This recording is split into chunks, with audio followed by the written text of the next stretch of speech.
Good morning. Welcome to V6 News. News as it is. राज्य के मुख्यमंत्री श्री वाई.एस. राजशेखर रेड्डी जब जनता दरबार में शामिल होने के लिए हेलीकॉप्टर से जा रहे थे तो खराब मौसम के कारण काफी धुंध छाया हुआ था। उनका हेलीकॉप्टर पहाड़ से टकरा गया और उनकी मृत्यु हो गई।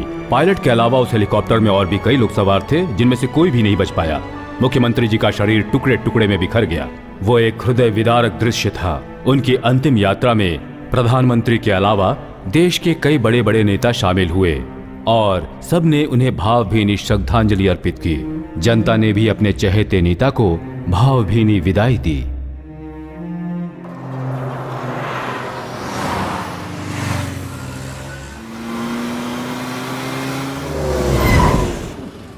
We are from CBI.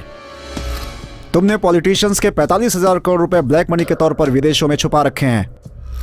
पैसे किसके हैं बता दोगे तो छोड़ देंगे।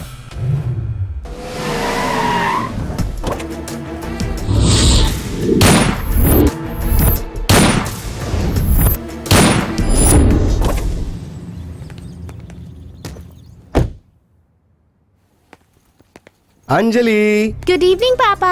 Good evening baby. क्या कर रही हो? पढ़ाई कर रही हूँ पापा। अच्छे से पढ़ाई कर रही हो ना? हाँ पापा। फर्स्ट रैंक आएगा? आएगा पापा। अमेरिका जाओगी ना?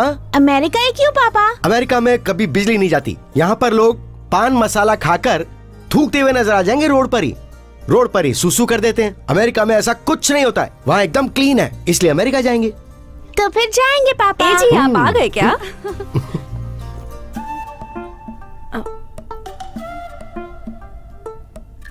जी बैड पापा।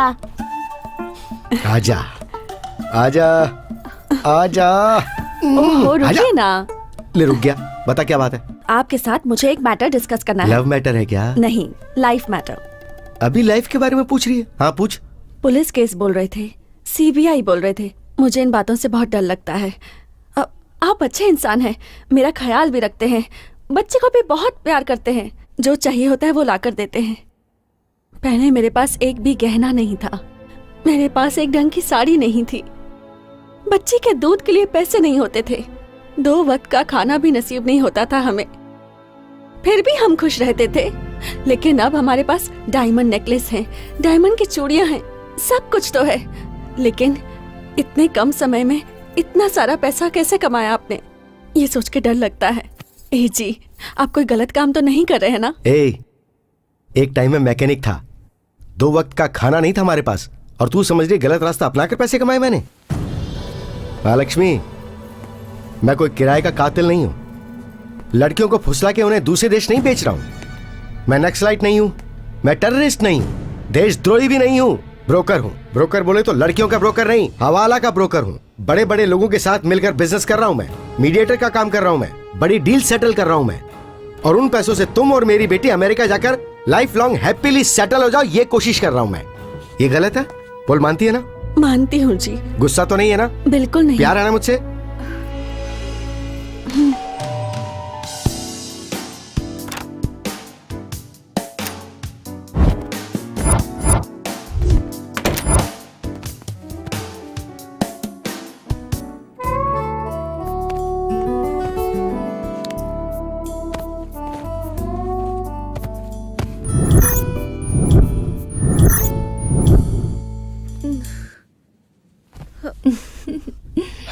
कृष्णा, एक बार और करना है? नो, मेरे फ्यूचर के बारे में तो। क्या हो गया तेरे फ्यूचर को? कृष्णा, कब तक ऐसा करते रहोगे? मैं तुम्हारी वाइफ हूँ या फिर कीप हूँ? पहले मुझसे शादी कर लो।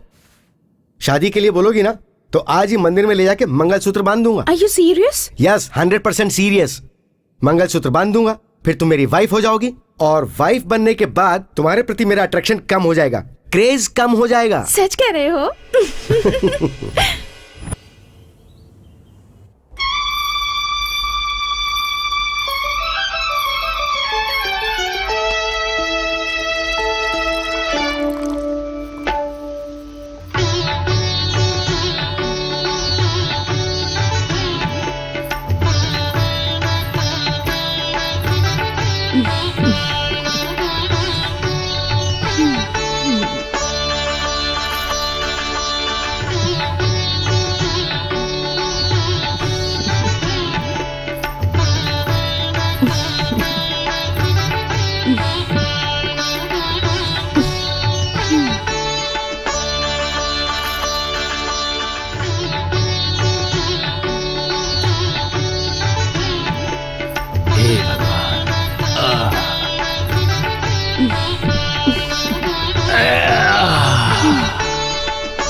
जोर से मत दबाओ, नस दुखेगा। ओहो, अरे बाप रे, क्या हुआ? प्रेशर ज्यादा हो गया? प्रेशर ज्यादा नहीं, प्लेजर ज्यादा हो गया।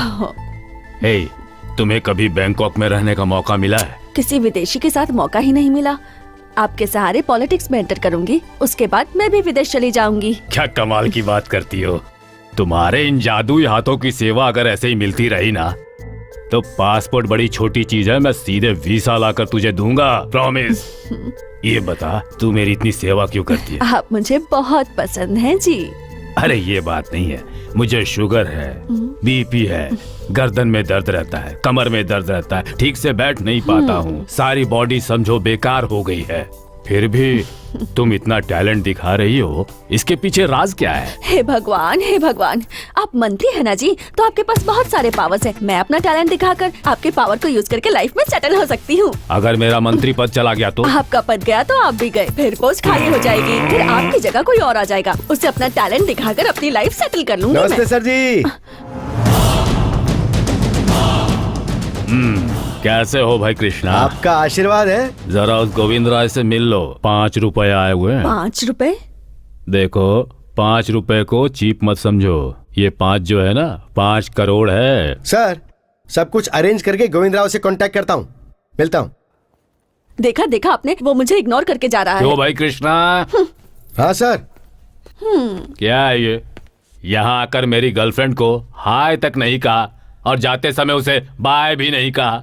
सर, मैं सिर्फ वाइफ को हाय बोलता हूँ, गर्लफ्रेंड्स को बिल्कुल नहीं। इसके पीछे क्या लॉजिक है? सर, आपके पीछे से जब मैं आपके घर आता हूँ तो आपकी वाइफ मिलती है, मैं कहता हूँ मैडम प्लीज चाय दे दीजिए, मैडम कुछ खाने को है तो खिला दीजिए, तब आपको मेरे और मैडम को लेके कोई शक नहीं होगा। लेकिन जरा सोचिए, अगर पीछे से मैं आपके घर आता हूँ और अगर ये मैडम मिलती है, मैं इन्हें हाय बोलता हूँ, इनसे चाय मांगता हूँ, नाश्ता मांगता हूँ, हाय बोलता हूँ, बाय बोलता हूँ, तो आपको शक होगा। दुनिया में सिर्फ 2 ही बातों की वजह से मर्दों के बीच झगड़ा होता है, एक तो पैसों को लेकर और दूसरा लड़की को लेकर। पैसों के बारे में हम लोग एकदम क्लियर हैं, लेकिन लड़की के बारे में हम लोग अगर क्लियर भी हो तो ये लड़कियां क्लियर नहीं रहने देती हैं। चलता हूँ सर। देखा आपने क्या क्या बोलकर मुझे अरे चला उसकी गया। लॉजिक बड़ी फालतू होती है, उसे क्या कर सकते हैं? नया मुख्यमंत्री कौन बनेगा? अरे इसमें कोई शक है? अपने वेंकट जी बनेंगे, वो अपने पार्टी के सीनियर हैं, उनके अलावा कौन बनेगा? आप बिल्कुल सही कह रहे हैं, वही हमारे मुख्यमंत्री बनेंगे। सीनियर मंत्री वेंकट जी अगले मुख्यमंत्री बनेंगे, ऐसा उनकी पार्टी ने फैसला किया है।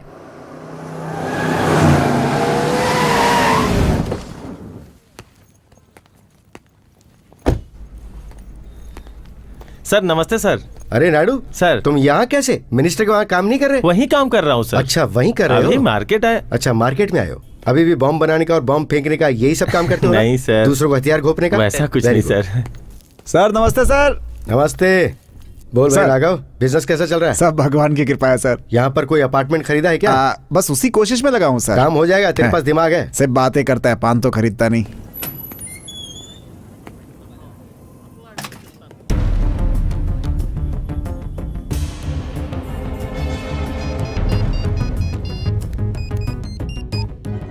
जी साहब। मंत्री जी का अमाउंट आया मेरे पास। कितना साहब?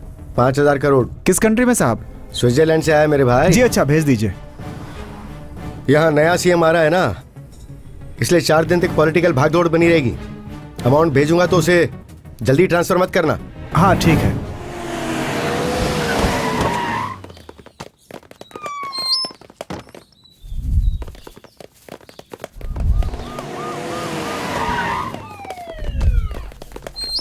हमारे होने वाले मुख्यमंत्री वेंकट जी, मुख्यमंत्री वेंकट जी।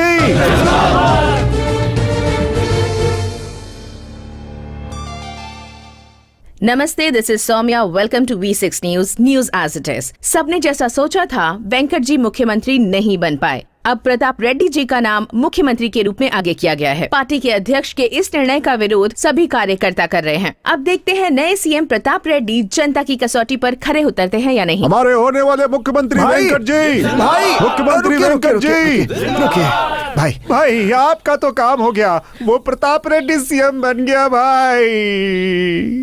अब आप गोविंदा गोविंदा करते रहिए भाई, गोविंदा। बधाई हो मुख्यमंत्री जी। Thank you. नमस्ते मुख्यमंत्री जी, नमस्ते, नमस्ते मुख्यमंत्री। नमस्ते। सब वक्त वक्त की बात है। आप मुख्यमंत्री बने ये हमारा नसीब है भाई। हम सब आपका साथ देंगे। हम सब आपके साथ हैं सर। प्रजा सेवा में आपका साथ देंगे भाई। It's okay. पहले जनता की समस्याओं को अच्छी तरह सुनिए, लोगों के बीच में जाइए, उनको समझिए, उसके बाद आप सब हमारे पास आइए, हम सब मिल करके उनकी समस्याओं का समाधान निकालेंगे। मुख्यमंत्री सही में ऐसा होना चाहिए। भाई दिल्ली से आए अध्यक्ष महोदय, हमारे प्रताप रेड्डी जी को मुख्यमंत्री बनाकर हमारी सभी समस्याओं का समाधान कर दिया। आपका बहुत बहुत धन्यवाद सर। ऐसा मुख्यमंत्री हमें देने के लिए बहुत बहुत धन्यवाद। मुझे धन्यवाद देने की जरूरत नहीं है। मुख्यमंत्री जी को जनता की सेवा में मदद करके जनता का हमारी पार्टी के प्रति विश्वास बढ़ाओ। ठीक है। लगता है प्रदेश का काफी अच्छा विकास हुआ। नमस्ते सर। नमस्ते नए मुख्यमंत्री जी। ओ आइए गुरुजी। God bless you. Thank you. बस आपका आशीर्वाद चाहिए गुरुजी। दिल्ली जाकर वहां के लोगों के पांव पकड़कर सीएम बन गए और अब मेरा आशीर्वाद चाहिए तुम्हें। नमस्ते चटर्जी बाबू। तो फिर मेरे शिष्य को इस राज्य का मुख्यमंत्री बना दिया आपने। धन्यवाद, कोटि कोटि धन्यवाद। आप ये बात दिल से कह रहे हैं या दिल में पाप रख के कह रहे हैं? आपकी बातों के अंदाज से तो मुझे कुछ और ही समझ में आ रहा है वेंकटराव जी। आप तो अंदर तक की बात सुन लेने वाला इंसान हैं। और नहीं तो क्या, हम बूढ़े हो चुके हैं, किसी काम के नहीं रहे, हमारी बातों की वैल्यू नहीं रही, बोलना भी अब तो न बोलने जैसा ही है। सुनिए गुरुजी, मैं क्षेत्र की जनता की समस्याओं को दूर करने के लिए एमएलए तो बना, मगर सीएम पोस्ट के लिए मैंने कभी सोचा भी नहीं था। Yes, he is very clear. Very clear. पद मिलने के बाद सब लोग ऐसा ही कहते हैं कि मैं सेवक हूँ, जनता की सेवा करने के लिए आया हूँ। सबको तसल्ली दे दी और सीट पर बैठ गए। ये सब तो आम हो गया है, लोगों से झूठ बोलकर काम निकालना। जनता के सामने उल्टे सीधे वादे कर दो और अपनी सीट हासिल कर लो। वेंकटराव जी बोलिए जी। आप कुछ ज्यादा ही बोल रहे हैं। ज्यादा बोलने के लिए बचाई क्या है चटर्जी बाबू? पार्टी पर विश्वास किया हमने, पार्टी को मजबूत किया हमने, लेकिन हम जैसे सीनियर लीडर को छोड़कर इस जूनियर की तरफदारी कर रहे हैं। अब वहाँ ऊपर बैठकर आप लोग निर्णय ले लेते हो और यहाँ नीचे हम लोग काम करने वाले अपनी जलाते रहते हैं आपके सामने। यूथ की भलाई करना गलत बात है। ऐसा बोलने वाले के मुंह पर चप्पल से मारो। लेकिन एक बात समझ लीजिए आप, यूथ में जोश होता है लेकिन हम में अनुभव होता है। ऑफ कोर्स अनुभव चाहिए, लेकिन अनुभव के साथ ईमानदारी भी चाहिए, इसलिए इन्हें मुख्यमंत्री बनाया है। क्या ये भी गलत है? फिर से आप वही बात कर रहे हैं। आपने इसे पद देकर गलती की, ये किसने कहा? पार्टी ही मेरा सब कुछ है, पार्टी ही मेरा माँ बाप है, और ये भी जान लीजिए कि पार्टी की वजह से ही मैं एग्जिस्ट करता हूँ। लेकिन इस सीनियर आदमी को बिना साथ में रखे आपने निर्णय लिया है। मैं इस बात को गलत ठहरा रहा हूँ। तुम देख क्या रहे हो? इनसे पूछो। वेंकटराव जी, मेरे ख्याल से ये पूछने का अधिकार आपको बिल्कुल नहीं है। यही सवाल तो मैं ये अच्छा नहीं हो। 2 बार मंत्री बन चुका हूँ और राज्य को सेकंड पोजीशन दिलाने वाला मैं ही हूँ। अब इससे ज्यादा क्या अनुभव चाहिए, ये तो बता दीजिए मुझे। हाँ, पदवी में नंबर 2 और करप्शन में नंबर 1। ऊंचे पद पर रहकर आपने गलत रास्ते से कितना बनाया होगा ये तो आपको भी नहीं पता होगा। एक बार जरा दिल्ली तो आ जाइए, पूरी डिटेल के साथ आपकी हिस्ट्री आपके सामने रख दूंगा। आपके ऊपर कितने केस हैं ये आपको पता है क्या? आपको पता है फिर भी आप पूछ रहे हैं? उतना ही क्यों? दिए में जितना घी डाला जाता है ना, एक राजनेता के अंदर भी उतनी ही सच्चाई होती है। अब यही देखिए ना, पार्लियामेंट से लेकर असेंबली तक की स्थिति देखिए। वहाँ जितने भी लोग हैं उन सबके बायोडाटा अगर बाहर निकाला तो 75% लोग जेल में मिलेंगे। तो फिर बाई इलेक्शन कराना पड़ेगा, और अगर बाई इलेक्शन हो गया तो डिपॉजिट भी वापस नहीं मिलेगा। सही है ना? इसीलिए ऐसे हालात मत पैदा करो, मैं आपके हाथ जोड़ता हूँ। आप गलत कह रहे हैं गुरुजी। राजनीति का बहुत महान इतिहास रहा है हमारे देश में। इतना ही नहीं, देश का फ्यूचर यूथ के ही हाथों में है, इसीलिए उन्हें एनकरेज करने का फैसला लिया है हमने। क्यों नहीं लीजिएगा सर? जब भी आप दिल्ली से आते हैं तो कुछ ऐसा ही फैसला लेते हैं। टेररिस्ट के जो बम होते हैं ना, उससे भी ज्यादा पावरफुल होता है, और उसकी वजह से हम जैसे लोग जो है ना वो पागल हो जाते हैं। पैसे की थैली आपके सामने लाकर महाप्रभु तेरी महिमा निराली, जो भी आपके सामने ये भजन गाएगा ना, आप उसी को पोस्ट देंगे, हम जानते हैं। What is this? आप सीनियर हैं, इसीलिए मैं आपकी सारी बातें सुन रहा हूँ। मैं जनता की सेवा के लिए ही पॉलिटिक्स में आया हूँ, मुझे कोई लालच नहीं है। अगर आपकी इच्छा मुख्यमंत्री बनने की है तो मैं तुरंत इस्तीफा दे दूंगा। तुम क्यों दोगे मुख्यमंत्री जी? मैं खुद ही इस पार्टी से और अपनी पद से इस्तीफा दे देता हूँ। ओके, तो दे दो। हाँ ओके। अपनी पार्टी से बहुत लोग चले गए, कुछ लोग वापस भी आ गए, और वहीं कुछ लोगों ने अपनी पार्टी भी बना ली। और कई नई पार्टीज ने भी हमारे साथ विलय कर लिया। हमारी पार्टी एक महावृक्ष है। कोई भी आंधी या तूफान आने दो, वो ऐसे ही बिना टूटे खड़ी रहेगी। भाई अगर आपका पद गया तो जिंदगी भर जेल में ही सड़ना पड़ेगा भाई। जिंदगी भर जेल में पत्थर तोड़वाएगा, खाना पकवाएगा, कूली का काम करवाएगा। आपको बीपी भी है भाई, ऊपर से शुगर भी है, कमर दर्द और पैर दर्द भी। किसी दिन आप निकल लिए तो आपका चैप्टर भी बंद। एक बार सोच लीजिए, मुख्यमंत्री के पद से मंत्री का पद ही अच्छा है। मुख्यमंत्री बन के अच्छा ही काम करना पड़ेगा, और अगर मंत्री बने तो पैसे अंदर भी कर सकते हैं, आराम से सो भी सकते हैं। अगर इनके कहे अनुसार मैंने इस्तीफा दे दिया तो मेरी पोजीशन का क्या होगा? वहाँ मसाज करने वाला भी कोई नहीं मिलेगा, उसके बिना मैं जी नहीं सकता। गलत है ये सब, कॉम्प्रोमाइज कर लेना बेटर है। अब वो क्या है ना सर, मैं तो ऐसे ही बोल रहा था बस, कोई सुनेगा तो क्या समझेगा। दरअसल हमारी जो ये पार्टी है ना, मेरी सगी माँ है, पदवी मेरी बीवी है। बीवी को तो जब चाहे बदल सकते हैं, लेकिन सगी माँ को उसे हम कभी नहीं बदल सकते हैं। क्यों भाई? प्रताप रेड्डी कौन है जानते हैं? कौन? कौन? मेरा बेटा है ये। बेटा मुख्यमंत्री बनता है तो पिता को जलन नहीं होती, खुशी होती है। इसीलिए प्रताप रेड्डी जी, प्रताप रेड्डी जी जिंदाबाद, प्रताप रेड्डी जी जिंदाबाद। इस पार्टी को छोड़ने की बात मैं कभी सोच भी नहीं सकता। आप सबसे विनती है कि अब मुझे जाने की आज्ञा दें। दिल्ली मत बुलाइएगा मुझे। प्रताप रेड्डी की लीडरशिप चलने दो, प्रताप रेड्डी की लीडरशिप चलने दो, प्रताप रेड्डी की लीडरशिप चलने दो। मैं प्रताप ईश्वर की शपथ लेता हूँ। मैं वेंकटेश्वर की शपथ लेता हूँ। विधि द्वारा संविधान के प्रति, विधि द्वारा संविधान के प्रति मैं भारत की प्रभुता और उसकी अखंडता को अक्षुण्ण बनाए रखूंगा। मैं मुख्यमंत्री के रूप में अपने कर्तव्यों का श्रद्धा पूर्वक और शुद्ध अंतःकरण से निर्विघ्न पालन करूंगा तथा मैं भय या पक्षपात, अनुराग या द्वेष के बिना राज्य में मंत्री के रूप में अपने कर्तव्यों का श्रद्धा पूर्वक शुद्ध अंतःकरण से निर्वहन करूंगा और विधि के अनुसार न्याय करूंगा। मैं ईमानदारी से अपना कर्तव्य निभाऊंगा। लोगों के प्रति संविधान और विधि के अनुसार न्याय करूंगा।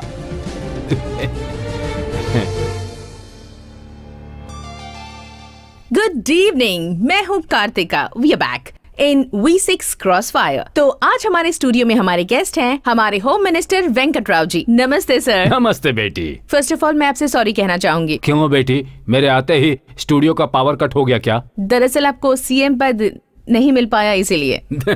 देखो बेटी, महान नेता डॉक्टर राजशेखर रेड्डी जब हमारी पार्टी के प्रेसिडेंट थे तब उनसे 2 बार मुख्यमंत्री बनने का चांस मिस हो गया। ये क्या हुआ, कैसे हो गया? ये अच्छे नेता है तो मिस कैसे हो गया? सब लोग ऐसा ही सोच रहे थे, लेकिन उन्होंने कोई ध्यान नहीं दिया। उन्होंने अपने मन के अंदर ठान लिया, पदयात्रा करके जनता के बीच पहुंचे, खूब मेहनत की और मुख्यमंत्री बन गए। दोबारा भी मुख्यमंत्री बने। जनता के लिए कई अच्छे काम किए उन्होंने और अच्छे लीडर बन गए। इसलिए मरने के बाद भी वो आज जनता के बीच जिंदा हैं। तो इसीलिए ये सॉरी वगैरह बोलना मेरे हिसाब से नहीं जरा कहना आपको। बेकार की बातें हैं। आप ऐसा सोचते हैं? ऐसा ही सोचता हूँ। सर, राजशेखर रेड्डी तो यंग एंड डायनामिक लीडर थे। आपको तो BP है, शुगर है और आपकी उम्र भी 70 के ऊपर है। इस उम्र में आपको CM बनने का चांस मिलेगा? बेटी, मेरी बात का तुम बुरा मत मानना। अपने जो राजशेखर रेड्डी है ना, वो क्या है, बेसिकली एक डॉक्टर हैं। इसीलिए अपने स्वास्थ्य का अच्छी तरह से ख्याल रखते हैं और मेहनत करते रहते हैं। इतना ही क्यों, हमारे राष्ट्रपति जी हैं, उनके हार्ट का ऑपरेशन भी हुआ। वो डरे क्या? उनका दिल कठोर है, इसीलिए अभी तक वो देश की सेवा कर रहे हैं। समझ गए? बात ये है कि स्वास्थ्य और पद का कोई लिंक नहीं होता बेटी, तकदीर है, बस और कुछ नहीं। लोगों का कहना है कि आप रिश्वतखोर हैं। आपका क्या कहना है? आप पर रिश्वतखोरी का ठप्पा लग चुका है। जब ठप्पा लग ही चुका है तब और मैं क्या कह सकता हूँ? जनता आपको नहीं पहचान पाई। ऐसा मत कहो, जनता सुन लेगी ना तो मुझे चप्पल से मारेगी। महान लोग ही अच्छे हैं। एक पार्टी वाला ये कहता फिर रहा है कि मेरा 10 करोड़ खर्चा हुआ है, सीधा टीवी में कह रहा है। जो हारा है वो भी कह रहा है कि इसके 4 करोड़ खर्च हो गए हैं। अब एक ही पार्टी के हैं दोनों, मतलब 10 और 4 करोड़ पार्टी के लिए खर्च हुए हैं। पर जनता भी इस पर रिएक्ट नहीं कर रही। अब उनसे बेवकूफ और कौन होगा बताइए? मतलब आप भी ऐसा ही करते हैं? सही कह रही हूँ? अगर मैं ऐसा करता तो आपको हिसाब देता ना। मैं ऐसा नहीं हूँ बेटी, नीति और सच्चाई के रास्ते पर चलने वाला हूँ मैं। मतलब आप एक महान पॉलिटिशियन हैं, है ना? इसमें भी कोई शक है बेटी? नंबर 1। तो आप इतने ग्रेट पॉलिटिशियन हैं तो CM क्यों नहीं बन पाए? बेटी, तुमने पॉलिटिक्स में पढ़ाई की होगी और मैं पॉलिटिक्स में जी रहा हूँ। आज के जो हालात चल रहे हैं उसमें सीएम की सीट किसी को दी नहीं जा सकती, खुद लेनी पड़ती है। तो वेंकट जी, फाइनली हमें बताइए आपके फ्यूचर प्लान्स क्या हैं? ज्यादा कुछ नहीं है बेटी। पॉलिटिक्स का मतलब है कीचड़ में पांव रख देना। इस पैर को निकालने के लिए दूसरा पैर रखो, दूसरे को निकालने के लिए इस पैर को रखो। इसीलिए जब तक पद नहीं मिलता तब तक मेहनत करनी पड़ती है, और जब पद मिल जाए तो आराम से बैठ जाओ फिर। तो आखिर आप छोड़ेंगे नहीं? अब मैं क्या कहूँ बेटी, जनता को मेरे ऊपर विश्वास है तो मैं क्या कर सकता हूँ इसमें। थैंक यू सो मच अपना कीमती समय हमें देने के लिए। Thank you very much. So नमस्ते। दोस्तों, see you tomorrow same time. क्या कह रही हो, इंटरव्यू तो खत्म हो गया, फिर से क्यों आना पड़ेगा? सर आप बहुत मजाकिया हैं। ओह, तो दूसरे प्रोग्राम के बारे में? दूसरा मैंने प्रोग्राम कुछ और सोचा। सो देखना जरूर। See you tomorrow same time with me Kartika in crossfire. मुख्यमंत्री जी, इस राज्य में नई नई समस्याएं उपज रही हैं, इसके बारे में आप क्या कहेंगे? कैसी समस्याएं? इस राज्य में भ्रष्टाचार और जमीन कब्जा करना, ऐसी बहुत सी समस्याएं हैं। इन मामलों में आप क्या कदम उठाने वाले पूछ हैं? रहा है अब क्या स्टेप लोगे? स्टेप नहीं, चप्पल की कटिंग करवा लेगा वो। मुझे मुख्यमंत्री बनाया गया है जनता की सेवा के लिए।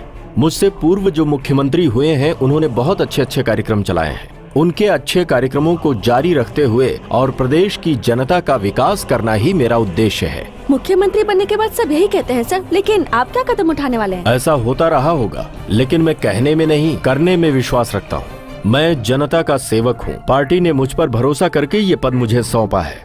I am very clear. मैं कोई बड़ी बातें नहीं कर रहा। देखिए, ना एमएलए बड़ा है, ना मुख्यमंत्री, और ना ही कोई मंत्री। जो जनता की भलाई करे वही सबसे बड़ा है। मुख्यमंत्री से बड़ा होता है प्रधानमंत्री, प्रधानमंत्री से बड़ा होता है राष्ट्रपति, और इनके भी ऊपर सर्वोपरि है जनता, और जन सेवा ही हमारा कर्तव्य है। मुख्यमंत्री जी, इतना कम समय हुआ आपको पार्टी में आए और पार्टी ने आपको मंत्री से डायरेक्ट सीएम बना दिया। इस वजह से आपके सीनियर मंत्री आपसे नाराज तो नहीं होंगे? अगर लोगों की सेवा करने की क्षमता मुझ में है तो मैं करूंगा। अगर कोई नाराज होता है तो नाराज रहे। मैं बताना चाहूंगा कि मुझे कोऑपरेशन की जरूरत नहीं है। जनता को कोऑपरेट करें तो बेहतर होगा। ऐसे ही बोलता रहा ना तो बाईपास ऑपरेशन करवाना पड़ जाएगा। बताइए, पार्टी ने मुझे ही मुख्यमंत्री क्यों चुना? क्योंकि मैं ईमानदारी से दिन रात काम करूंगा और जनता के बीच मेरी छवि साफ होगी। मैंने मुख्यमंत्री पद पैसा देकर या फिर चमचागिरी करके हासिल नहीं किया है, बल्कि पार्टी ने इस बार मुझे इसलिए मुख्यमंत्री चुना है क्योंकि पार्टी को मुझ पर भरोसा है और मैं भरोसे को टूटने नहीं दूंगा। अब चुप हो जा यार, कोई सुनेगा तो सच समझेगा। कोई भी नेता जनता से झूठ बोलकर राजनीति में ज्यादा दिन नहीं रह सकता। मेरे पति है ना। लग गया फटका मुझे फिर। जो जनता की भलाई के लिए सोचते हैं वो उनके दिल में रहते हैं, और जो ऐसा नहीं करते इतिहास बन जाते हैं। हाँ, थैंक्स। आपके जो मंत्री हैं वो सारे के सारे साफ सुथरे हैं? मैं ये कहूंगा नहीं, और सभी मंत्री अच्छे हैं कहने पर मैं मानूंगा नहीं। राजनीति के साथ साथ ही भ्रष्टाचार की भी शुरुआत हुई। अगर फसल में कीड़ा लग जाए तो पूरे खेत में दवा छिड़कते हैं। अगर करप्शन को जड़ से खत्म करना है तो सिर्फ हमारे करने से नहीं, जनता को भी आगे आना होगा। जनता को भी चाहिए कि वो पैसे लेकर वोट न दें, जाति धर्म संप्रदाय पर न जाएं, बल्कि अपना वोट सही उम्मीदवार को दें। और ऐसा करने से जब एक योग्य उम्मीदवार चुनकर आएगा तो राजनीति में भ्रष्टाचार एक सेकंड भी नहीं रहेगा। अंत में जनता को कोई संदेश देना चाहेंगे? पहला, भ्रष्टाचार को जड़ से खत्म करना। दूसरा, भय का माहौल मिटाना। और तीसरा, प्रदेश के विकास को नए संकल्पों के साथ उचित दिशा देना ही मेरा लक्ष्य है। अगर इस बीच कोई भी आता है तो मैं उसे छोड़ूंगा नहीं। यही मेरा इस राज्य की जनता को संदेश है। इतना अच्छा काम करने वाला सीएम ज्यादा दिन तक सीट पर नहीं टिकेगा। जो लोग अपनी नीति को लेकर जिद्दी होते हैं ना, उनका अनशन परमानेंट हो जाता है। क्या बात है, क्या बात कही है सीएम जी ने। कितने स्मार्ट है ना ये। कभी आप भी हमारे सीएम जैसी बातें कर लिया करो, कुछ इनसे भी सीखो। क्या हुआ, लगता है उधर भाग कर जाने वाली हो? चीर कर रख दूंगा। जैसा वो बोल रहा है ईमानदारी से रहने को ना, तो तुम्हारे पास पहनने के लिए साड़ी ब्लाउज भी नहीं बचेगा। सुनिए ना जी। चुप हो जाओ। बात बात पर जी सुनो जी कहती हो। उसकी तरह मैं इंसान नहीं हूँ क्या? मेरा भी दिल साफ है, मेरे अंदर भी इंसानियत है। अगर मुझे गलत बोलोगी ना तो टुकड़े कर दूंगा तुम्हारे। होते हो।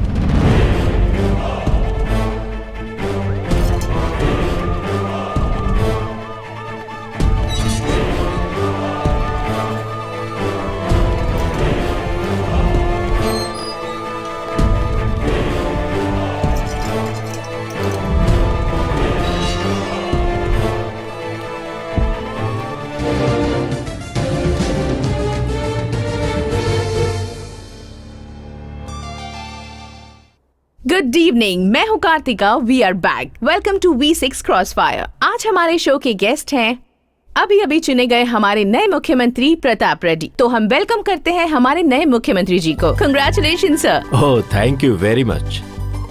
आपने एक्सपेक्ट किया था कि आप मुख्यमंत्री बन जाएंगे? No, not at all. High command ने आपको ही क्यों सीएम बनाया? What's your speciality?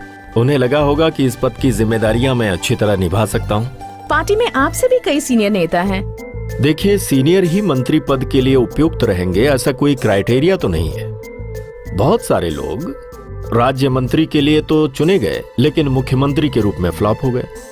आज की परिस्थिति में सबसे बड़ा क्राइटेरिया ये है कि पार्टी लोगों का विश्वास हासिल कर किस तरह से सत्ता में वापसी करे। शायद पार्टी को ऐसा लगा होगा कि लोग मुझ पर भरोसा जता सकते हैं, इसीलिए मुझे मुख्यमंत्री बनाया गया। आप पैसा देकर सीएम बने हैं ऐसा वेंकट जी का कहना है, आप क्या कहेंगे? अब वेंकट जी को ये पोस्ट मिली नहीं तो वो ऐसा कहेंगे ही। Is it possible? मैं आपसे ही ये सवाल करता हूँ, आप मीडिया वालों को जनता को कंफ्यूज करने के सिवा और कोई काम नहीं आता है क्या? आप लोग ऐसी बातों को इम्पोर्टेंस क्यों देते हैं? आपकी पार्टी के कई कार्यकर्ता ये नहीं चाहते थे कि आप सीएम बने। देखिए, पॉलिटिक्स किसी की मर्जी से नहीं चलती। अध्यक्ष जी के फैसले को हम सभी को मानना ही पड़ेगा। कई कार्यकर्ताओं का कहना है कि आप अपनी मनमानी करते हैं। कहाँ मनमानी कर रहा हूँ? आपकी भी तो बातें सुन ही रहा हूँ। मंत्रियों की क्यों नहीं सुनूंगा? ये सब आपकी मीडिया की बनाई बातें हैं। आपकी पार्टी के बहुत सारे मंत्री कंट्रोवर्सीज में फंसे हैं, आप कुछ कहना चाहेंगे? ये भी आपकी मीडिया की ही बनाई बातें हैं।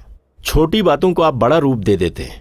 फॉर एग्जाम्पल, आपकी मीडिया ने ही दिखाया है, एक फेमस फिल्म एक्टर के घर में शादी पड़ी तो एक हफ्ते से उस शादी में क्या होगा, बहू कौन सी साड़ी पहनेगी, शादी में खाने का मेन्यू क्या होगा, कौन कौन सी मशहूर हस्तियां आएंगी, कौन नहीं आएगा, ये सब बातें कोई बताता है क्या? Do you think this is so important? तो फिर वो सब ऐसे ही बोलते हैं क्या? बिल्कुल बोलते हैं। जिन्हें इम्पोर्टेंस देना चाहिए उन्हें नहीं देते, बल्कि कुछ और ही कहते हैं। तो फिर बिना गलती के मंत्रियों को IAS, IPS ऑफिसर्स जेल में क्यों डाल रहे हैं? देखिए, कानून अपना काम कर रहा है। आप कहना चाहते हैं कि पार्टी में ऐसा कोई भी नहीं है? गलती करने के बाद छुपने से ही सारी समस्या पैदा होती है। For every section there is exception. और अक्सर ऐसा होता है कि लोग उसी का फायदा उठाने की कोशिश करते हैं। घड़े में छेद रहेगा तो लीकेज तो होगी ही, और उसी लीकेज को जनता के सामने लाना ही मेरा एकमात्र उद्देश्य है। सब्जियां, चावल, दाल, गैस सबके दाम बढ़ते जा रहे हैं। पेट्रोल, उसका दाम तो आसमान छू रहा है। किसानों को खाद नहीं मिल रही है, सिंचाई के लिए पानी नहीं है। आपको वोट देकर कहीं उन्होंने अपने पैर पर कुल्हाड़ी तो नहीं मार ली? यस, आपकी इस बात से मैं पूरी तरह से सहमत हूँ। जब तक सारी व्यवस्थाएं सही नहीं होंगी, लोगों को यही लगेगा मैंने इस पद को अभी अभी संभाला है। जिसकी भी गलती देखूंगा उसे छोड़ूंगा नहीं, सीधा करके ही रहूंगा और इस व्यवस्था को सुधार कर ही दम लूंगा। This is my assurance. आपका एश्योरेंस अगर फेल हो गया तो फिर क्या? देखिए, इसमें फेल पास होने की कोई बात ही नहीं है। मेरी जगह चाहे जो भी आए, बस उसका उद्देश्य जनता की भलाई होना चाहिए। तो अब आप क्या करने वाले हैं? कुछ दिन इंतजार कीजिए, फिर देखिए क्या करता हूँ। टॉक लेस, वर्क मोर, यही मेरा सिद्धांत है।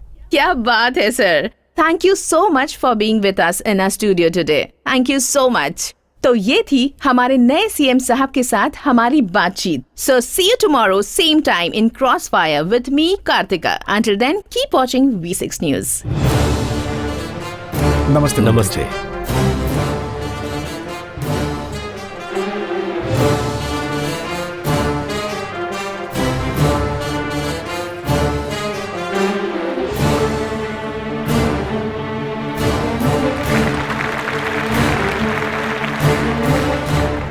जो भी हुआ है नमस्ते। नमस्ते नमस्ते नमस्ते सर। नमस्ते। नमस्ते सर। बैठिए। यहाँ उपस्थित हमारे सहयोगी मंत्रियों, जनता के द्वारा और शिष्टमंडल के आशीर्वाद से मैं मुख्यमंत्री बना। आप सबों का मार्गदर्शक मुझे चुनने के लिए मैं तहे दिल से आपका शुक्रगुजार हूँ। मेरा पहला लक्ष्य है जनता की सेवा करना। पूर्व मुख्यमंत्री ने जिन अच्छे कार्यक्रमों की शुरुआत की थी, उनको मैं जारी रखते हुए प्रदेश का विकास करना चाहता हूँ। यही मेरा लक्ष्य है। 2 रुपया किलो चावल, 1 रुपया किलो गेहूं, बेहतर चिकित्सा सुविधाएं और बच्चों को अच्छी शिक्षा, वृद्ध नागरिकों को पेंशन, राज्य के किसानों को कम से कम 12 घंटे बिजली की सेवा, छोटे व्यापारियों को व्यापार कर्ज, दलित और पिछड़े वर्गों के लिए नई योजनाओं को अच्छी तरह से लागू करना, माइनॉरिटी, SC, ST और विद्यार्थियों के लिए अनुदान राशि को बढ़ाना निःशुल्क पुस्तकें उपलब्ध करवाना, राज्य के सभी बेरोजगारों के लिए कम से कम 15 लाख नई नौकरियों का सृजन करना, साथ ही साथ 104 और 108 को अधिक प्रभावशाली बनाना हमारी सरकार की प्राथमिकताओं में शामिल है। इन सभी कामों के लिए बहुत अधिक पैसे चाहिए। पैसे कहां से आएंगे और कैसे खर्च होंगे, आज की मीटिंग इसी के लिए है। मतलब राज्य के पॉकेट की क्या स्थिति है, पुराने मुख्यमंत्री जी ने हमारे नए मुख्यमंत्री जी को बताया हो, ऐसा मुझे नहीं लगता। और इसकी वजह से हमारी कितनी इज्जत जाएगी ये तो जानते ही हो ना।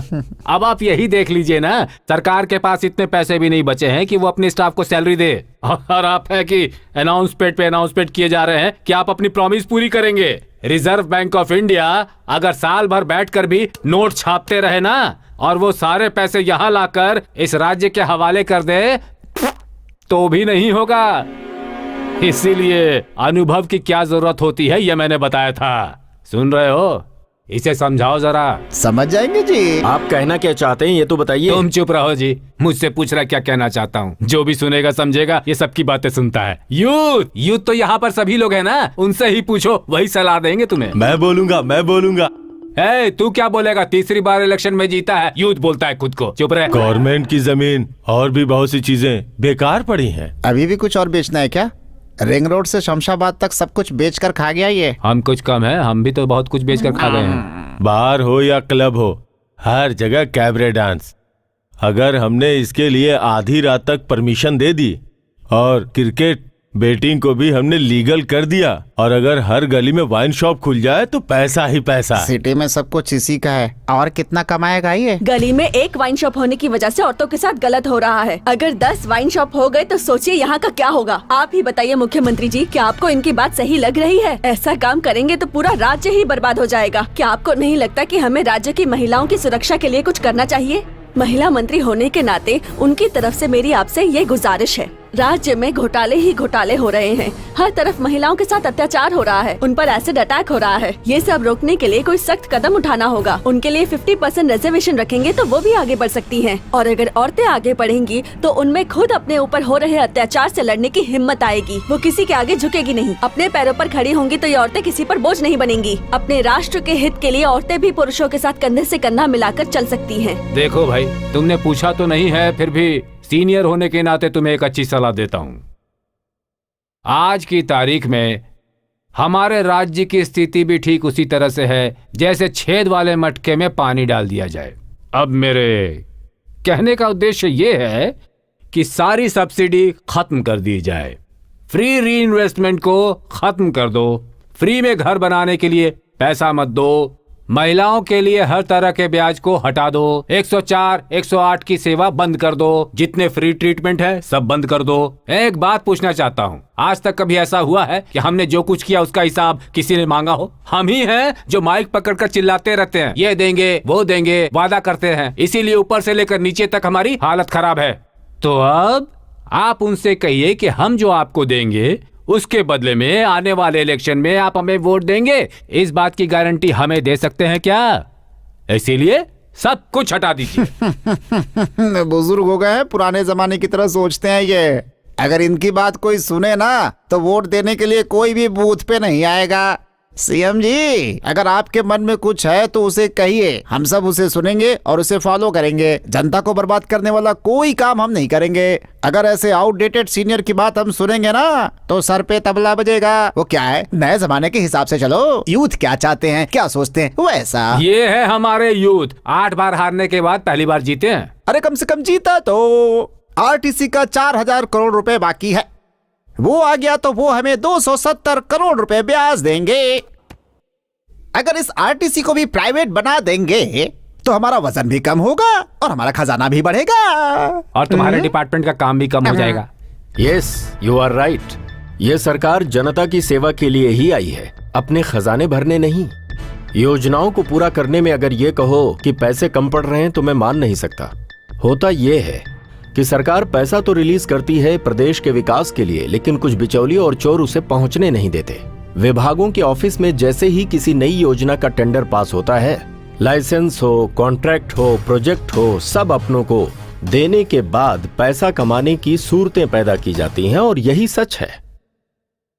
इतना ही क्यों, घर की जमीनें, खेत की जमीनें बेनामी रजिस्टर करवाई जाती हैं और इस काम में जो स्टैम्प ड्यूटी भरी जाती है उसमें भी कमीशन खाया जाता है। स्टेट के sales tax, income tax, service tax और एक्साइज ड्यूटी ही हमारे आय के मुख्य स्रोत हैं जिनसे विकास होता है। अगर हम सख्ती के साथ ईमानदारी से इन सभी टैक्स को वसूल करें तो मुझे नहीं लगता कि हमें अपने उद्देश्य में आगे बढ़ने से कोई रोक सकता है। और इन सब के लिए मैंने एक निर्णय लिया है, जहां कहीं भी टैक्स की चोरी हो रही है और ब्लैक मनी को छुपाया गया है, उसका सही पता लगाकर पकड़ने के लिए एंटी एस्टैब्लिशमेंट फोर्स ABMF नाम की संस्था का तुरंत ही गठन करना चाहता हूँ। भाई अभी ये क्या है? मैं कैसे बताऊं? अरे कुछ तो सोचने का काम करो। इस फोर्स को पूरा अधिकार होगा कि अगर भ्रष्टाचारी चाहे जो भी हो, IAS हो, IPS हो या फिर राज्य का कोई बड़ा नेता ही क्यों ना हो, उसे वो बिल्कुल भी ना बख्शे। इस टीम का कंट्रोल दिल्ली में रहेगा, जिससे इस टीम पर किसी का भी दबाव नहीं रहेगा। सिर्फ CBI के अंडर में ये टीम दिन रात काम करेगी, जिसे सिर्फ 2 लोगों को जवाब देना होगा, स्टेट के गवर्नर को या फिर केंद्र में प्रधानमंत्री जी को। माननीय CM महोदय, आपने जो कहा वो बहुत अच्छा है। अगर हम लोग ऐसा करते हैं तो जनता में हमारा और विश्वास बढ़ेगा और आगे के चुनाव में हमें इन सब का फायदा मिलेगा। क्या फायदा मिलेगा? फिर आपकी गवर्नमेंट बनेगी क्या? वहाँ ऊपर एक से एक पंगा लेकर यहाँ जनता को अट्रैक्ट करने की कोशिश की जा रही है। ये सब जनता को अट्रैक्ट करने के लिए नहीं है वेंकट जी, बल्कि हम ऐसा इसलिए करेंगे कि जनता को उनका हक मिल सके। मुझे आज भी याद है जब मैंने पिछले दिनों जनता की तकलीफों, समस्याओं को जानने के लिए पूरे प्रदेश में 114 किलोमीटर की पदयात्रा की थी, तो गांव-गांव, शहर-शहर जाकर हमें पता चला था कि लोगों को किन किन तकलीफों से गुजरना पड़ता है। फिर मैंने लोगों से ये वादा किया था कि जैसे ही हमारी सरकार बनी, हम जनता को उसका अधिकार दिलाएंगे, मूलभूत आवश्यकताओं से संबंधित समस्याओं का समाधान प्राथमिकता से करेंगे, जनता के भरोसे को जीतकर, उनके अभिमान को बढ़ाकर, जनता को उसका अधिकार दिलाकर ही रहेंगे वेंकट जी। इसीलिए मैं यहाँ आप सबके सामने ये कहना चाहता हूँ कि अगर हम मिलकर काम करेंगे तो भ्रष्टाचार खत्म होगा ही। अच्छा, निस्वार्थ भावना से काम करके जनता का विश्वास हासिल करेंगे। जो भी पैसे गवर्नमेंट को टैक्स के रूप में मिलने वाले हैं उन्हें ईमानदारी से वसूलेंगे। काले धन के रूप में जो भी धन लोगों ने जमा किए हैं उन्हें बाहर निकालेंगे और इस तरह से हम अपने प्रदेश को विकास की मुख्य धारा में लाकर भ्रष्टाचार मुक्त प्रदेश बनाएंगे। ये मेरा संकल्प है।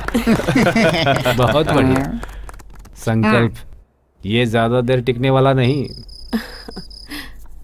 सर, मिनिस्टर बाबजी मोहन जी आए हैं। क्यों आए हैं? कुछ बताया नहीं मैडम, बोले अर्जेंट है। अंदर भेजो। ठीक है सर। नमस्ते नेताजी। नमस्कार सर। क्या हुआ, इतनी रात के वक्त यहाँ क्यों आए हो? कुछ नहीं नेताजी, बस थोड़ी आपसे पर्सनल बात हेलो? करनी थी। हेलो, वहाँ। रात के टाइम में इतने घबराए हुए हो, बताओ क्या बात हो गई? आप CM बनेंगे सोचकर मेरा सारा काम बिगड़ गया। वो CM तो बड़ा बुद्धिमान है, बहुत सारे नियम बना दिए। IAS को, IPS को, हम मंत्रियों को भी नहीं छोड़ेगा भाई, सबको अंदर डाल देगा। भ्रष्टाचार का अंत करेगा उसने प्रॉमिस किया है। बिल्कुल सही। अपोजिशन वालों की नींद उड़ गई है नेताजी। नेताजी, अगर उसने हमें भी अंदर डाल दिया तो हमारी इज्जत का क्या होगा? जेल की थाली में खाओगे? अरे जो करना छोड़िए। अरे कुछ इलेक्शन खर्चे के लिए, वोट खरीदने के लिए, 4 फैमिली पालने के लिए। आपकी 4 फैमिली है? ऑफिशियल। आप मत बोलिए, फ्लो टूट जाता है मेरा। इधर उधर करके जो 2-4 पैसे मैंने कमाए हैं, अरे अपने नए CM जो नीति नियम बना रहे हैं वो भी चले जाएंगे, उसका क्या एक करें? बात कहे भाई, आपने विदेश में जो अकाउंट खोल रखा है ना, उसमें हमारा पैसा भी डलवा देते तो हम लोग भी सेफ हो जाते भाई। डार्लिंग, कितने पैसे होंगे उस अकाउंट में? क्यों, तू भी उधर जम करेगी? General knowledge. स्विस बैंक में क्यों जाना है? मेरे पास इतनी जगह है ना, मैं छुपा कर रखूंगी। सुनो पिए सर, कृष्णा को फोन लगाओ। सर इस टाइम पे वो अपनी गर्लफ्रेंड के साथ होगा सर, अगर फोन किया तो गुस्सा हो जाएगा सर वो। क्यों? मैं भी तो उनकी गर्लफ्रेंड होकर डिस्कशन कर रही हूँ। जाओ फोन करो उसे।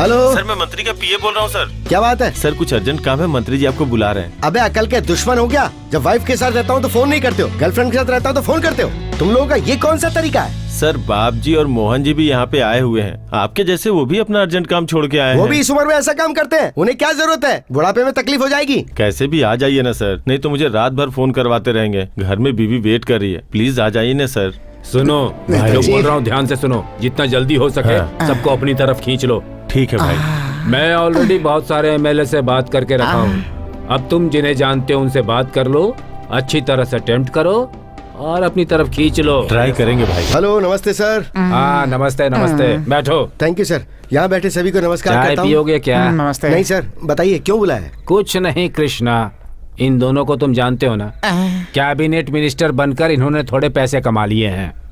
ज्यादा नहीं, लगभग 5 रुपए होंगे। अब आजकल राज्य में सीबीआई का लफड़ा वगैरह चल रहा है ना, इसलिए 500 करोड़ स्विस बैंक में जमा करने को कह रहे हैं ये दोनों। और मेरे घर में कृष्णा, उस बैंक में हमारा पैसा सेफ रहेगा ना? कृष्णा, उस बैंक में हमें ज्यादा ब्याज मिलेगा, 1 रुपया मिलेगा तो भी चलेगा। जिस तरह से किसी गर्लफ्रेंड के साथ प्यार करने के बाद आप उसे पैसा पूछोगे, ये ठीक वैसा ही है जैसे चोरी किए हुए पैसे का ब्याज मांगना। अरे वाह, कुछ सीखो इनसे। हाँ, यूथ करके उनके पास चली जाओ, फिर तुम्हारा काम आसान हो जाएगा। बहुत हो गया। क्यों भाई, ब्याज चाहिए क्या? क्या भाई, कुछ तो इलेक्शन का खर्चा निकलेगा। तो फिर एक काम करो कृष्णा, वहाँ जुबली हिल वाले बैंक में डाल दो, अच्छा ब्याज मिल डाल जाएगा। दूं क्या? वहाँ खतरा है भाई, वहाँ तो सीबीआई वाले रेड कर इसीलिए देंगे। तो कहा मेरा घर बेस्ट ऑप्शन है। हाँ सही कहा है उसने, इसके घर में ही रख दो। मैं जानता हूँ वहाँ सेफ रहेगा। एक बात जान लो, स्विस बैंक और इसका घर एक जैसे हैं। सर, इन दोनों से फाइनली पूछ लो कि पैसा हवाला बैंक में डालना है या फिर लोकल बैंक में डालना है। हवाला। सर, इन लोगों का पैसे कैसे हैंडल करना है वो मैं आपको फोन करके बताऊंगा। चलता हूँ। हाँ, ठीक है, जाओ। नमस्ते। हाथ लगाया तो मार डालूंगा।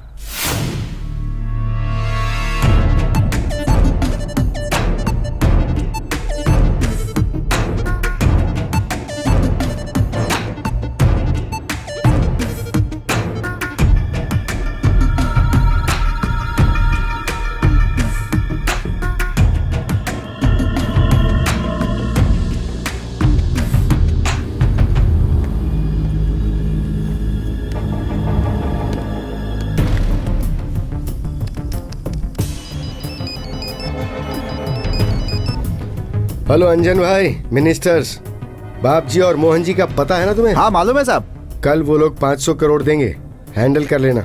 हो जाएगा साहब। उस अमाउंट को एम्बुलेंस से मुंबई ले जाकर मस्तान भाई को हैंड ओवर कर देना। हाँ पैसे एम्बुलेंस में ही लेकर जाना। मैंने पुलिस से बात कर ली है, चेक पोस्ट पर कोई प्रॉब्लम नहीं होगी। ओके साहब। बाय।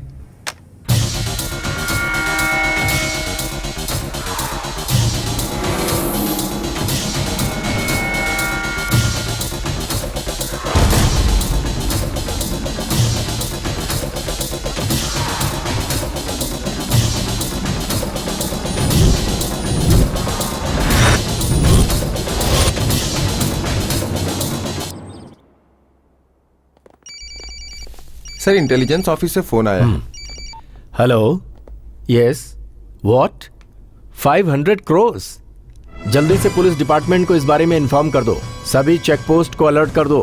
किसी भी हालत में अपराधी अपने प्रदेश के बॉर्डर को छोड़कर बाहर न जाने पाए।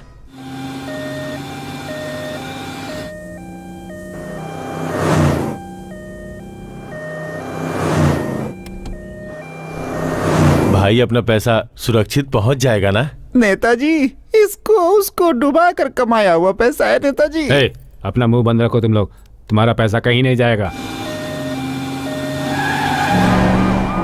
पुलिस।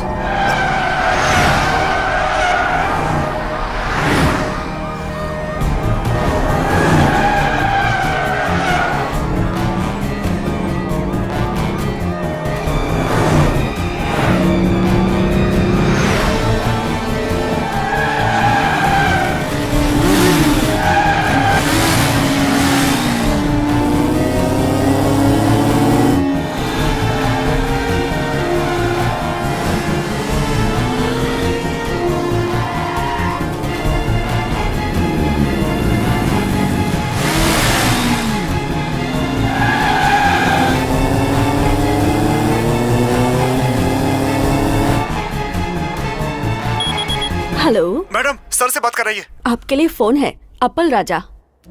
प्रॉब्लम हो गई है सर, पुलिस पीछे पड़ी है सर। ओए, तू टेंशन मत ले ज्यादा, किसी तरह का रिस्क मत ले। वो रोकेंगे तो रुक जाना, उन्हें मिल जाएगा तो मिलने दो, पैसा मांगेंगे तो दे दो। इसके अलावा अगर पुलिस इंटरोगेशन में डिटेल पूछेगी तो बोल देना, माफ कीजिए सर, मुझे कुछ नहीं पता, ये पैसा मुख्यमंत्री जी का है बस। नेताजी, हमारे पैसे को मुख्यमंत्री का पैसा क्यों बोल रहे नेताजी? हाँ भाई, तुम्हारा पैसा बोलूंगा तो जेल जाना पड़ेगा। ठीक है ठीक है ठीक है ठीक है। अरे ये क्या भाई, आपके ऊपर भरोसा करके हम अपना पैसा लेके आए और आप जेल का डर दिखा रहे हैं। बहुत अच्छा हुआ, कहा था ना मेरा घर ही बेस्ट ऑप्शन है। तेरा बाप बोलता तो सुनता, खाली फोकट इसकी बात मैंने सुन ली। अच्छा हुआ, सब चला गया, सब चला गया। आजकल के जेल्स ना 5 स्टार होटल की तरह होते हैं। तुम दोनों तो मंत्री हो ना, तुम्हें सेपरेट सेल मिल सकता है, एसी भी, जो मांगोगे वो मिलेगा तुम्हें। गेम खेल सकते हो, कुश्ती लड़ सकते हो, ऐसे वैसे कोई शौक हो तो वो भी पूरे हो जाएंगे। सही है। नेताजी, आपका दिमाग पुराना जरूर है लेकिन ओल्ड इज गुड नेताजी। अगर जेल इतना अच्छा है तो आप भी जेल चले जाइए ना, और आपके साथ मैं भी आ जाऊंगी। तुम मेरे साथ आओगी, मेरे लिए या वीआईपी लोगों के लिए? अरे ये क्या भाई, हम लोग यहाँ इतने टेंशन में हैं और आप मजाक कर रहे हैं। और नहीं तो क्या करूं, तुम लोग तो ऐसी बातें कर रहे हो जैसे तुम्हारे मेहनत के पैसे हैं। देखो, जैसे ही मैं यहाँ का सीएम बन जाऊंगा ना, तुम्हें फाइनेंस का और तुम्हें रेवेन्यू का मिनिस्टर बना दूंगा। सुनिए जी, मुझे डिप्यूटी सीएम बनाएंगे? ठीक है, और फिर ये 500 कौन सी बड़ी चीज है, हम 5000 करोड़ लूट सकते हैं। आपने एकदम सही बोला भाई, एकदम सही बोला।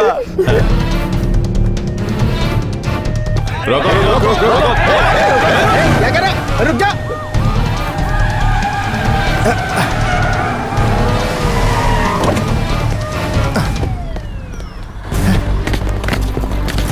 अरे क्या किया?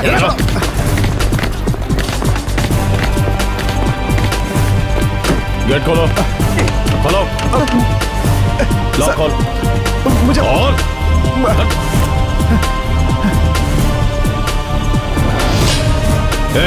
सच सच बता, किसका पैसा है ये? बता। सर मुझे ये कुछ ब्लैक पता मनी नहीं है, सर। गलत पैसा है, किसका है बताओ? मुझे कुछ भी पता नहीं है सर। ये किसका है बता दे, तुझे कुछ प्रॉब्लम होगी तो हम देख लेंगे ना। सच बोलेगा तो बच जाएगा।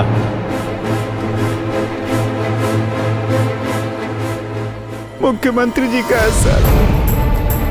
मुख्यमंत्री जी ने खुद आपसे ये कहा? मेरा उनसे कोई संबंध कहाँ नहीं लेकर सर। जा रहे हो? मुंबई में जुहू बीच के पास में मस्तान को हैंडओवर करने को बोला था सर। मेरा उससे कोई संबंध नहीं है, बीवी बच्चे वाला आदमी हूँ सर, आपके पैर पड़ता हूँ, मैंने कुछ नहीं किया सर, कुछ नहीं जानता हूँ सर मैं कुछ नहीं जानता सर। नमस्ते, welcome to V6 news, this is Saumya. पकड़ा जाने वाला हवाला का पैसा सीएम साहब का है, ये सुनकर पार्टी वाले शौक में हैं और लोगों में इस बात का गुस्सा है। सीएम साहब का कहना है कि ये उन्हें फंसाने की साजिश है। इस साजिश में उनकी ही पार्टी के किसी मंत्री का हाथ हो सकता है, ऐसा सीएम साहब का कहना है। ये उन्हें सीएम पद से हटाने का प्लान है। अब क्या सच है और क्या झूठ, ये देखना दिलचस्प होगा।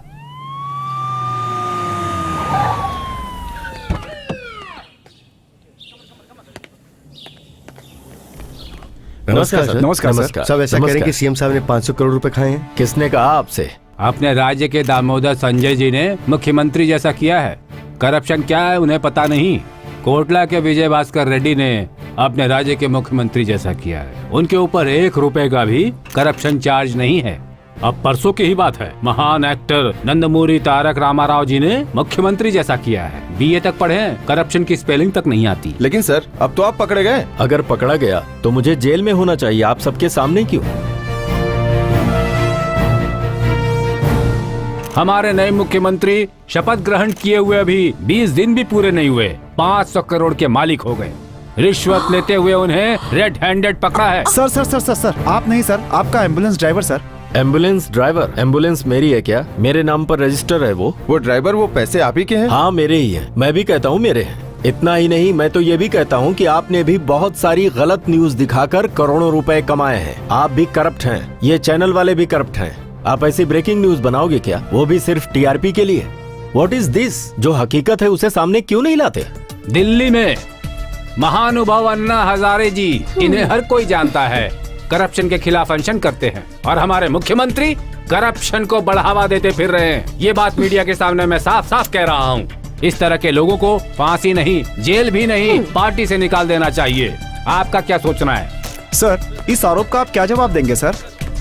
मेरी समझ में नहीं आ रहा है कि मैं क्या जवाब दूं। कितने सीनियर्स को दरकिनार कर मुझे मुख्यमंत्री बनाया गया। ऐसे लोग क्या मुझे आसानी से एक्सेप्ट कर पाएंगे? अभी तो और आरोप लगने हैं मेरे ऊपर। राज्य के भविष्य को ध्यान में रखते हुए, अपनी पार्टी के लक्ष्य को ध्यान में रखते हुए मैंने फैसला किया है कि मैं आमरण अनशन पर बैठूंगा। आप सभी पत्रकारों को मेरा प्रणाम। क्या बात है जी। यही तो अपनी बात है। सर, तो आप इस्तीफा देंगे सर? अरे मैं क्यों इस्तीफा देने लगा? इस्तीफा देने का मतलब ये हुआ कि मेरे ऊपर जो आरोप लगे हैं वो सच है। मैं आप लोगों से एक बात पूछना चाहता हूँ। 125 करोड़ की आबादी वाले इस देश में हमेशा कुछ न कुछ होता रहता है। अगर कहीं ट्रेन एक्सीडेंट हो गया तो क्या आप रेलवे मिनिस्टर से इस्तीफा मांगेंगे? अगर किसी टेररिस्ट ने बॉम्ब ब्लास्ट किया तो होम मिनिस्टर से रिजाइन मांगेंगे? हॉस्पिटल में अगर एक छोटा बच्चा मर गया तो पूरी गवर्नमेंट फेल हो गई? जरा आप लोग सोचिए कि ये कैसे सवाल कर रहे हैं आप। मैं इन सवालों का क्या जवाब दूं समझ नहीं पा रहा। अब हमारा नया मुख्यमंत्री कौन बनेगा सर? और कौन बनेगा जी? हमारे होने वाले मुख्यमंत्री ये हैं और मैं ब्यूटी सीएम। उप मुख्यमंत्री बोलो। हाँ वही उप मुख्यमंत्री। सर, मुख्यमंत्री होने के नाते आप क्या फैसला लेंगे? Yes, this is the right question.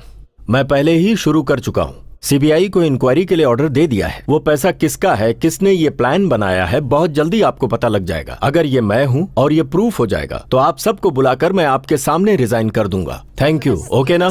Thank you.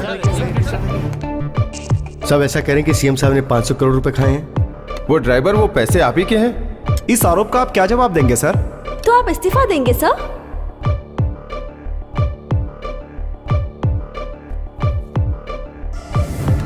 नमस्ते, welcome to V6 news. This is Saumya. Ambulance से बरामद पैसा सीएम साहब का ही है, ऐसा पार्टी के अन्य मंत्री और ऑपोजिशन के मंत्रियों का भी कहना है। छे।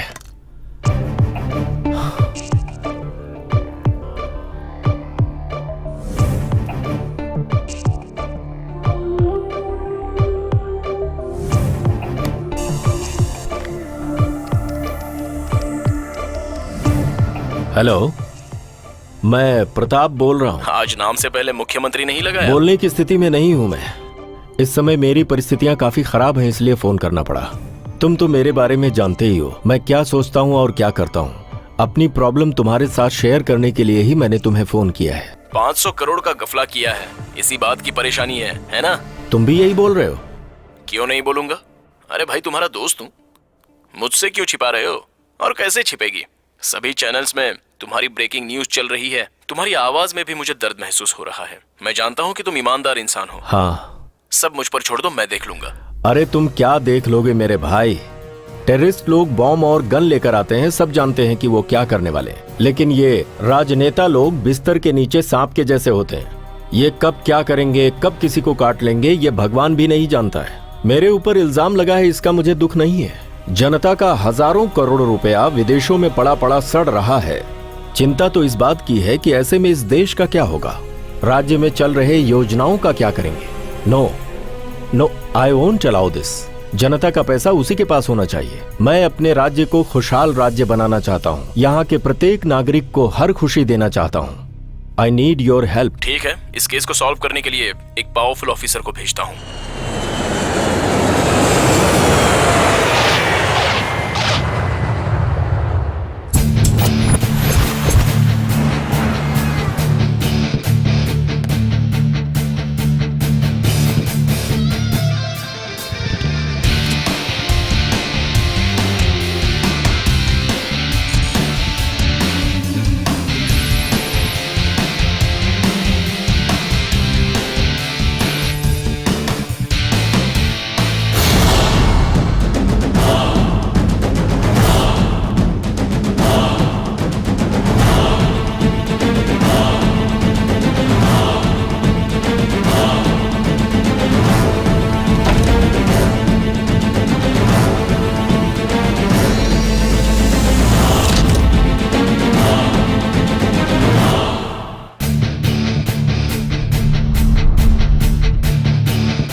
सर नमस्ते सर। क्यों राघव, कैसा अच्छा है? हूँ सर, मेरी तरफ से खाइए सर। क्या ये? बहुत अच्छा है, कलकत्ता सर। ये सब मैं नहीं खाता हूँ, तू ही खा ले।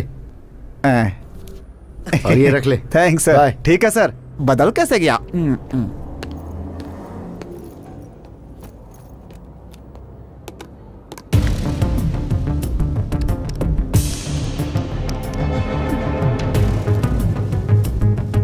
नमस्ते सर। बोलो यार कृष्णा। अंजनप्पा की वाइफ ने फोन किया था, बोल रही थी कि फैमिली मेंटेनेंस प्रॉब्लम है सर। हाँ वो तो है भाई, आखिर उसका पति हमारे लिए जेल गया है ना, उसे जितना चाहिए भेज दो उसे। हाँ? पर एक बात है कृष्णा, मुझे थोड़ा डाउट हो रहा है। कैसा डाउट सर? अगर इंटरोगेशन के समय उसके सिर पर पिस्तौल रख दी उन्होंने तो वो सब वक्त तो नहीं देगा ना? सर इंटरोगेशन में उसकी जान ही क्यों न चली जाए, लेकिन वो तब भी यही कहेगा कि ये पैसा मुख्यमंत्री का है। क्या बात कही है कृष्णा।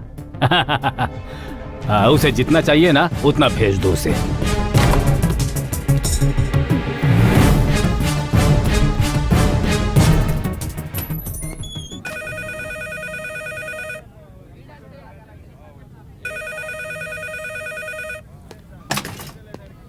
पब्लिक टेलीफोन बूथ पर इनकमिंग कॉल कैसे आ सकती है?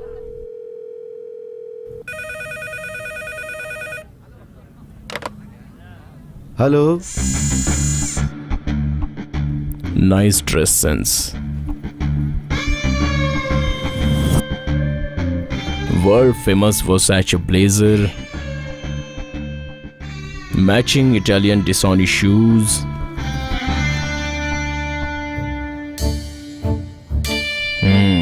Good combination. कौन बोल रहा है भाई? तुम्हारा बेहद नजदीकी। कितना नजदीक है बे? फेस टू फेस है, लिप टू लिप है, या किस टू किस है? कितना नजदीक है? यस मिस्टर कृष्णकांत, तुम्हारा नाम ही नहीं एड्रेस भी जानता हूं। Number 10 classic enclave, flat number 214, jubilee hills, Hyderabad, 5,34,000। थोड़ी देर बाद और बहुत कुछ पता चलेगा पप्पू। पप्पू क्या है बे? क्या है ये पप्पू? मूंग की दाल है, तुअर की दाल है, या मसूर की दाल है?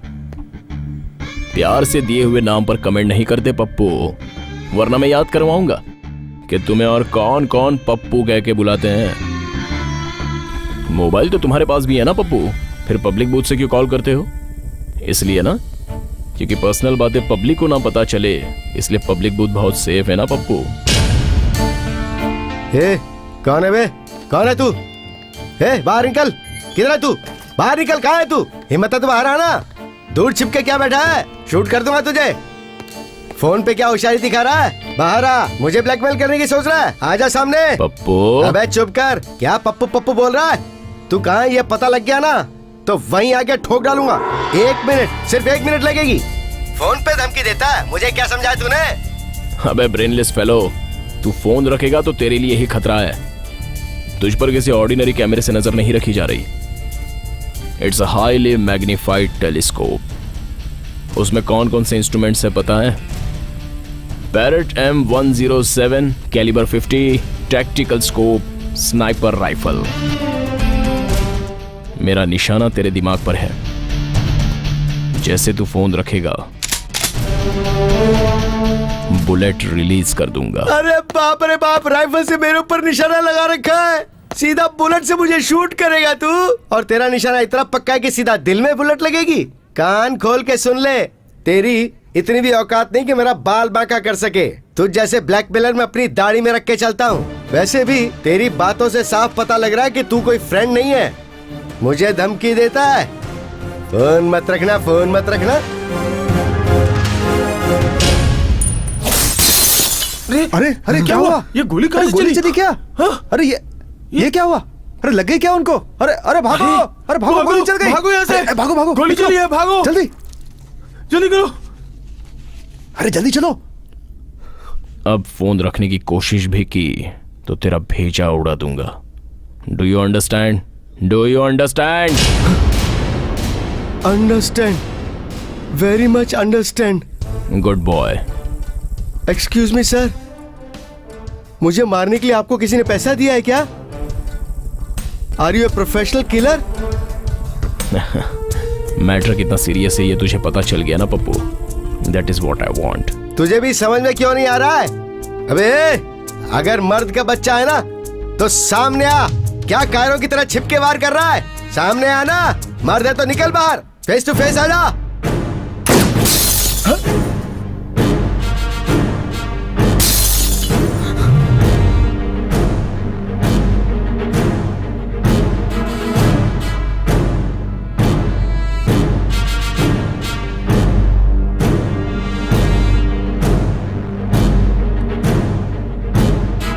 अरे वाह, ये तो मुझे मार डालेगा। पागलपन मत कर पप्पू, मरना है क्या तुझे?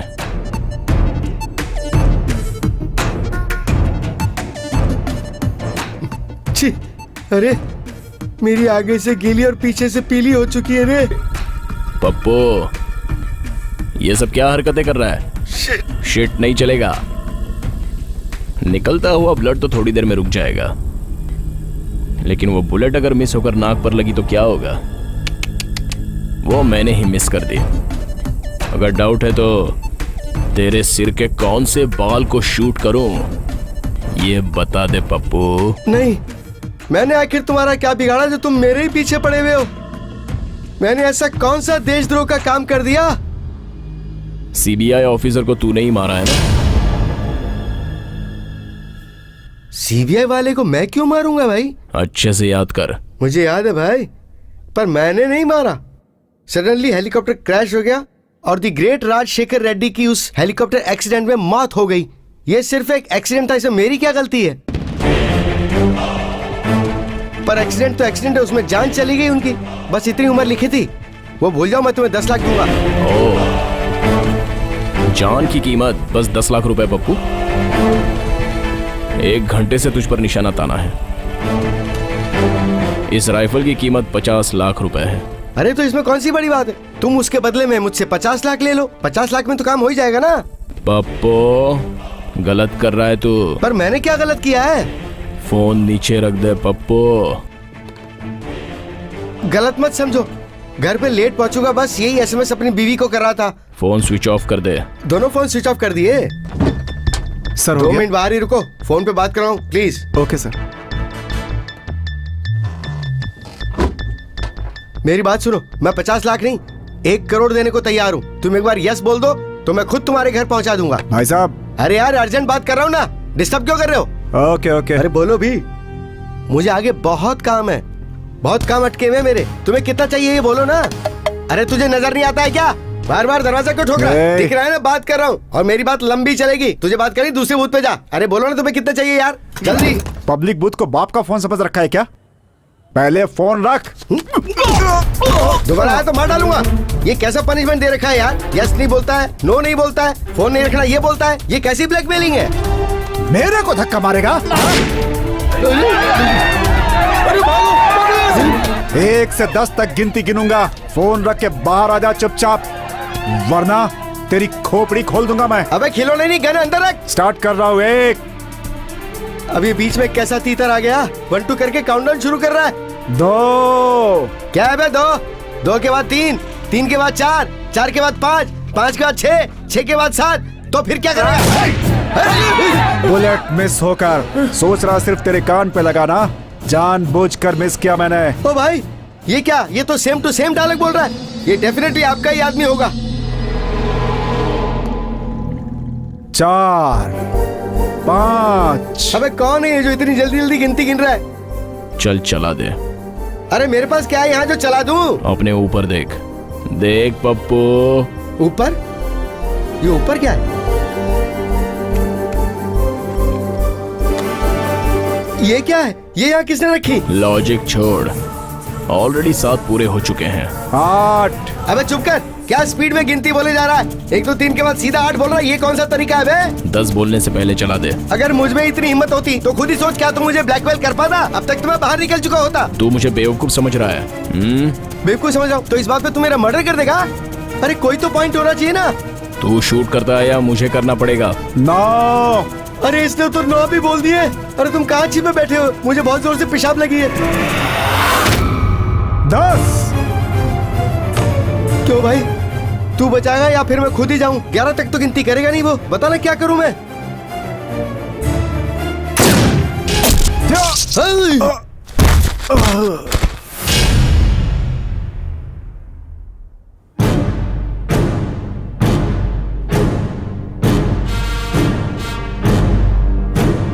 ये क्या किया? उसे मार दिया?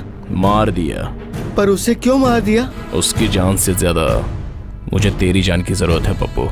लॉजिक तो अच्छा दे रहा है। तो नेक्स्ट बारी मेरी है क्या? 2 मिनट में तू स्टेट में फेमस होने वाला है।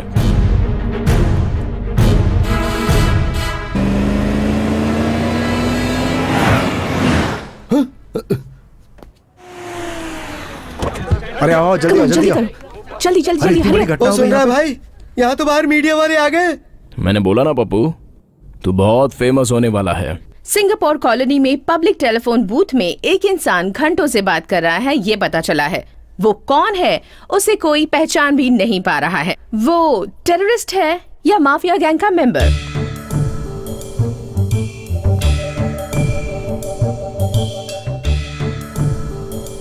हाँ सौम्या, आप देख सकते हैं कि यहाँ टेलीफोन बूथ के पास एक डेड बॉडी पड़ी हुई है और उसके पास एक रिवॉल्वर भी है। और इतना ही नहीं, टेलीफोन बूथ में एक क्रिमिनल खड़ा भी है। उसे ध्यान से देखें तो लगता है कि वो किसी गैंग का मेंबर है।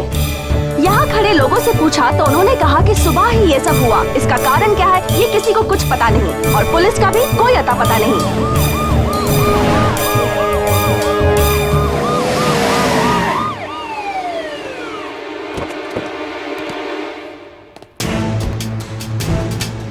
ये ले भाई, यहाँ तो पुलिस वाले भी आ गए। नमस्ते सर। टेलीफोन बूथ वाले के बारे में ये सब क्या जानता है? क्या जानता है? मैं पूछ रहा हूँ ना। हाँ बोल। रोज इस बूथ पर आते हैं और पता नहीं किससे लगभग 1 घंटे तक बात करते रहते हैं सर। लेकिन आज सर ऐसा हो जाएगा मालूम नहीं था। उसे देखकर लगता है उसके पास सेलफोन भी होना चाहिए। आजकल तो रिक्शे वाले भी फोन रखते हैं। पब्लिक बूथ से फोन कर रहा है, इसका मतलब जरूर ये कोई क्रिमिनल ही है। मिस्टर, चुपचाप बूथ से बाहर निकल जाओ। तुम्हें लास्ट वार्निंग देता हूँ। मैं 1, 2, 3, 4 गिनती नहीं गिनूंगा। मैं भी नहीं गिनूंगा। Direct encounter. बाहर आ जा। ये क्या बोल रहा है? वो जो मरा वो 1 से 10 तक गिनती गिनने के बाद मार डालूंगा ऐसा बोल रहा था। लेकिन ये पुलिस वाला 1 भी नहीं गिन रहा है, सीधा एनकाउंटर करने की बात कर रहा है। पुलिस वालों को उनकी ड्यूटी करने दो। अच्छा, मतलब उन्हें तो उनकी ड्यूटी करने दूं? मैंने क्या को मर्डर किया? मर्डर किया तुमने। तुम्हें उन्हें पकड़ना चाहिए। मैंने क्या किया? वो मेरे पीछे क्यों पड़े? हाथ उठा के बाहर आ जा। सुना ना, कह रहा हाथ उठाकर बाहर आ जाओ। नहीं आऊंगा बोल दे। आएगा या मरेगा तू। अरे ये क्या है? सुना तुमने वो क्या बोल रहा है? पहले तू लगा, फिर वो लगा, अब पुलिस वाले पीछे लग गए। सबके सब मेरी जान के पीछे क्यों पड़े? मुझे फुटबॉल क्यों बना रखा है? बोल, नजदीक आए तो ब्लास्ट हो जाएगा। किसको? उसको? पुलिस वाले को? तू पागल है या मैं पागल हूँ? बेकार बात कर रहा है। क्या लगा कर ब्लास्ट करूंगा? ब्लास्टिंग लगा रखी है। एक बार नीचे देख। वो टिफिन बॉक्स बाहर निकाल। उनको दिखाकर जैसा मैं बोलता हूँ वैसा बोल। अरे वाह, मेरे लिए भोजन की व्यवस्था भी की है। ऐसा लगता है तू मुझे यहाँ से बाहर नहीं जाने देगा। मुझे परमानेंट यहीं रखेगा। उसमें RDX है। क्या RDX है इसमें? डाउट है तो ओपन करके चेक कर ले। ऊपर हाथ डाला तो रिवॉल्वर निकली, नीचे हाथ डाला तो RDX बम। क्या यार, ये टेलीफोन बूथ है या हथियारों की दुकान लगा रखी है? Last and final warning. नजदीक आएगा तो फेंक दूंगा, ऐसे बोल। Come out. पता है इसमें क्या है? मोतीचूर के लड्डू नहीं है, RDX बॉम्ब है। अरे ओ पुलिस वाले भाई, मैं फिर से दोहरा रहा हूँ, इसमें RDX रखा है। क्यों बे टकले, सुन रहा है ना? सर, ये मुझे टकला बोल रहा है सर।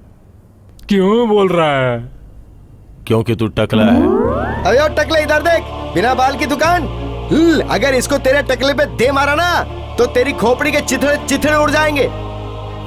उस आदमी के हाथ में RDX बॉम्ब दिख रहा Yes. है। इससे पता चलता है कि वो 100% कोई टेररिस्ट ही है।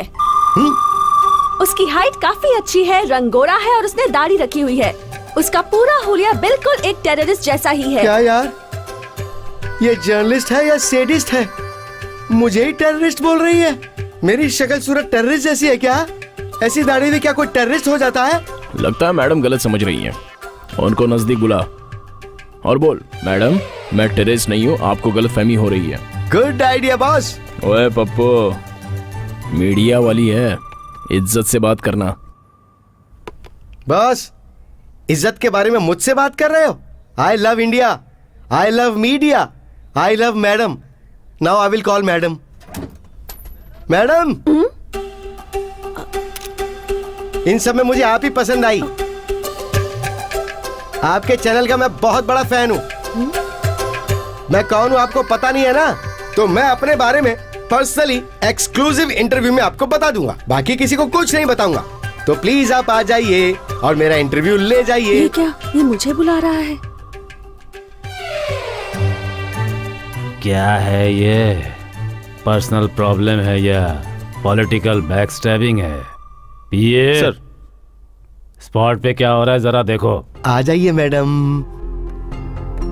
मैडम संभल के। ओके मैडम जरा संभल कर। अबे ओ मटका चाप टकले, तेरा टकला फोड़ दूंगा। आ जाइए मैडम, आइए ना। यस, आइए, वेलकम। आ जाइए, जल्दी जल्दी अंदर आ जाइए।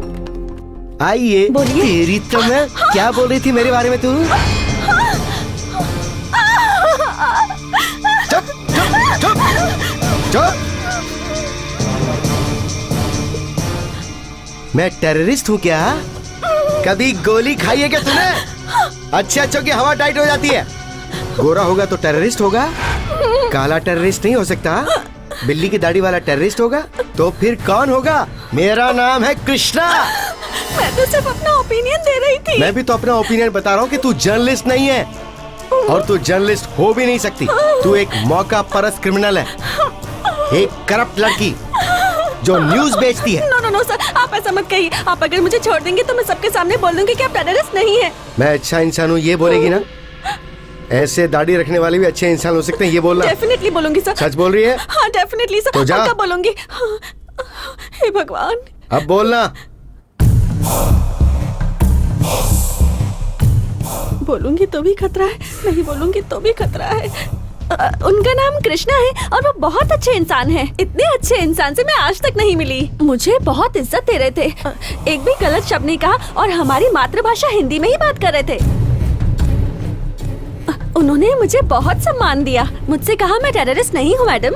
बहुत रिक्वेस्ट करके कहा कि मैं आप सबको ये बात बताऊं।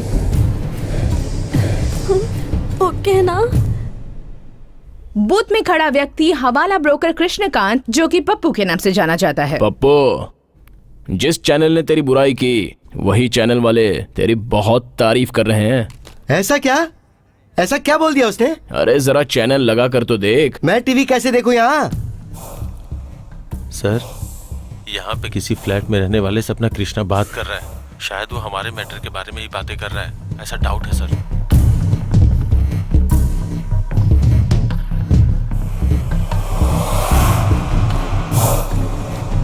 What is this, madam? वो कोई अच्छा इंसान है क्या? बहुत संस्कारी है क्या? फिर आप उसका इतना गुणगान क्यों कर रही है मैडम? पूछने से पहले मैडम को एक्सक्लूसिव इंटरव्यू दिया ना सर, इसलिए। आपसे बिना पूछे एक एक्सक्लूसिव क्लू लेकर आई हूँ सर, देखिएगा। क्या है वो? देखिए सर, सर इससे मारने वाला वो टेलीफोन बूथ वाला लड़का नहीं है। हाँ। किसी ने छुपकर शूट किया है उससे सर। Yes yes. या देखिए सर, सर उसकी पीठ पे Yes, बुलेट yes, लगी yes, है, yes, हाथ yes. पर नहीं। Just look at this sir, just look at this. There is a point sir. हाँ, yes yes, nice one, keep it up. Yeah. अबे ओ टकले, क्यों आगे चला आ रहा है रे? जान प्यारी नहीं है क्या? तेरे टकले पे बॉम्ब डाल दूंगा। बॉडी लेने के लिए आए थे। उड़ जाएंगे तेरे। बॉडी यहाँ पे ज्यादा समय के लिए रहेगी तो बास आएगी ना, बास आएगी तो आपकी सेहत खराब हो जाएगी, इसलिए हम लोग इसे। डेड बॉडी है क्या? अच्छा, हेल्थ खराब हो जाएगी। मुझे हेल्थ खराब नहीं करनी है, तू ले जा। ये टकले, बॉडी उठा के ले जा। चल उठा। क्या कर रहा है तू? पागल है क्या? धक्का क्यों मार रहे हैं सर? पलट पलट इसे।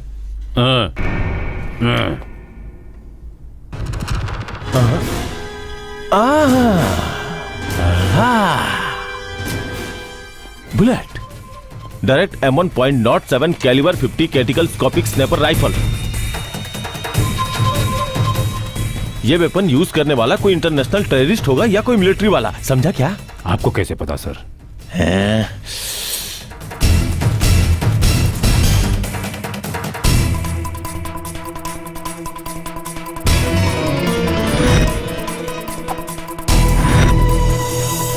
तुम सर। इधर आओ।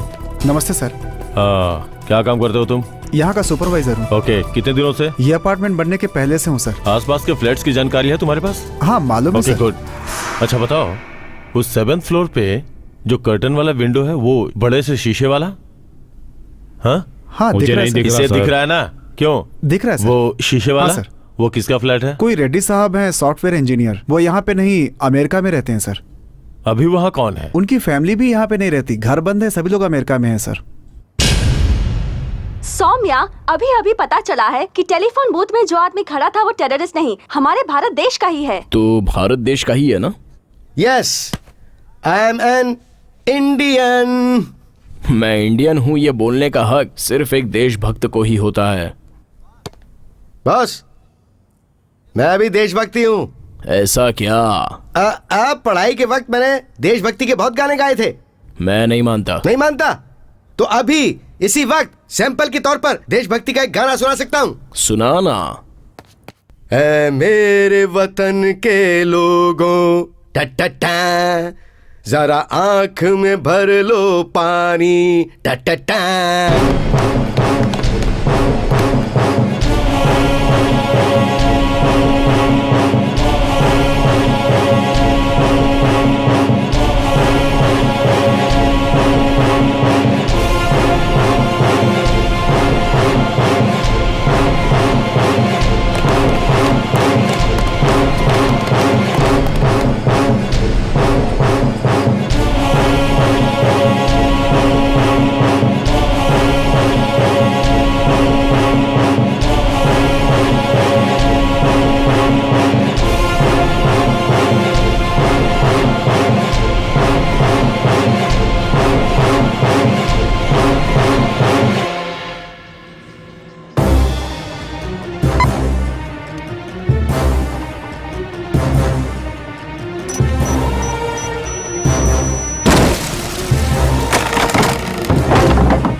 Hold your fire.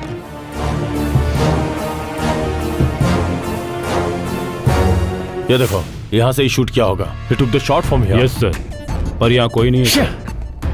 भाग गया यहाँ से। Let's move.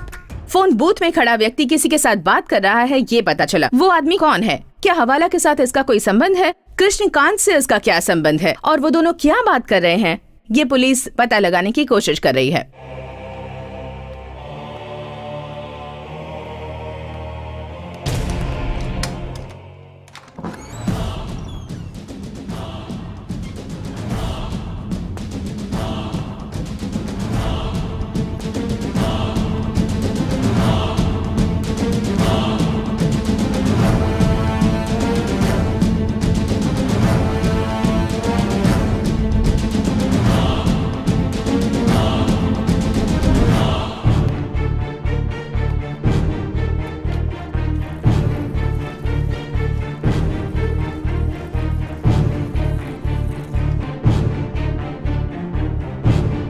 जय हे, जय हे। कहो कैसी लगी मेरी देशभक्ति? तेरे सॉन्ग में तो देशभक्ति है, लेकिन तेरे मन में देशभक्ति नहीं है। ये कैसे बोल सकते हो तुम?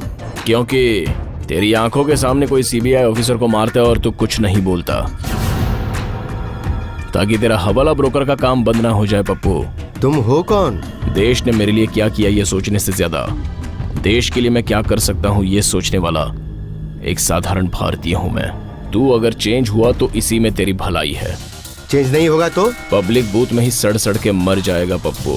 नहीं बोलूंगा, मरने तक नहीं बोलूंगा। लाइफ लॉन्ग इसी टेलीफोन बूथ में रहूंगा। यहाँ पे मैं सूसू तो कर ही चुका हूँ, अब टॉयलेट करने भी यहीं बैठ जाऊंगा, पर किसी के बारे में कुछ नहीं बताऊंगा। ऑलरेडी यहाँ पे बहुत बदबू आ रही है। और ये बदबू बढ़ेगी तो भी क्या। ये देखो रिवॉल्वर, इसी से मैं अपने आप को शूट कर लूंगा, पर सच्चाई क्या ये नहीं बताऊंगा, नहीं बताऊंगा, नहीं बताऊंगा। छोटी छोटी बातों पर तू चिल्लाता है, तेरा बीपी हाई हो जाता है। तुझे खुशी से जीना नहीं आता क्या? क्यों नहीं आता है? तुझसे कहीं ज्यादा हैप्पी हूं मैं, तुझसे कहीं ज्यादा एंजॉय करता हूँ। इतना करने से एंजॉय नहीं होता पप्पू। तो फिर क्या करने से एंजॉय होता है, बोलना। अच्छे से रोमांस करना और मास डांस करना। बिल्कुल करता हूँ मैं। मेरी शक्ल देखकर, मेरी दाढ़ी देखकर लोग समझते हैं कि मैं वैसा नहीं हूँ, पर उन्हें मेरी सच्चाई का क्या पता। I am not a sick man, I am a romantic person. तेरे सेलफोन की रिंगटोन क्या है Pappu? Film Dabangg, super romantic song, Munni बदनाम हुई। बहुत बढ़िया, वही गाना तो अपने पागलपन में गा। यस, मुन्नी बदनाम हुई, मुन्नी बदनाम हुई, मुन्नी बदनाम हुई। थोड़ा पागल है तू। थोड़ा नहीं, थोड़े से थोड़ा। ठीक है फिर डांस कर। क्यों करूं मैं? डांस करेगा तो फोन रखकर तू खुशी से जा सकता है। सच में? Yes. Thank you, thank you, thank you boss. लेकिन मेरी यहाँ कोई गर्लफ्रेंड तो है ही नहीं। बाहर देख तो सही। मुन्नी बदनाम हुई।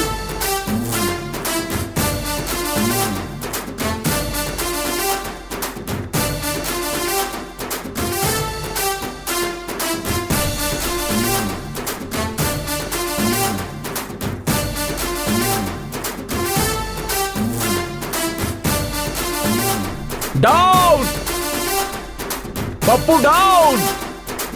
वो तुझ पर फायर कर रहा है।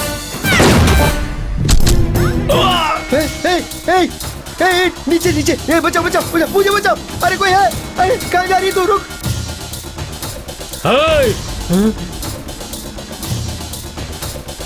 ये कैसी गर्लफ्रेंड थी? बुलेट से भी पहले भाग गई है। तो ये जर्नलिस्ट मुझे क्यों मार रहे हैं?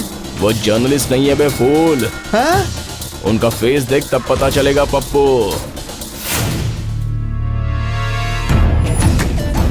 सर, सर ये तो हमारे मंत्री जी का प्राइवेट गनमैन है। अब सोच ले तेरा मर्डर करने का कौन प्लान कर रहा है। जिसे तू अपना गॉडफादर समझ रहा है ना, उसी ने तेरा स्केच किया। और एक शॉकिंग न्यूज बताऊं, थोड़ी देर बाद तेरे बीवी बच्चों को भी मार डालेंगे। ए, कौन है आप लोग?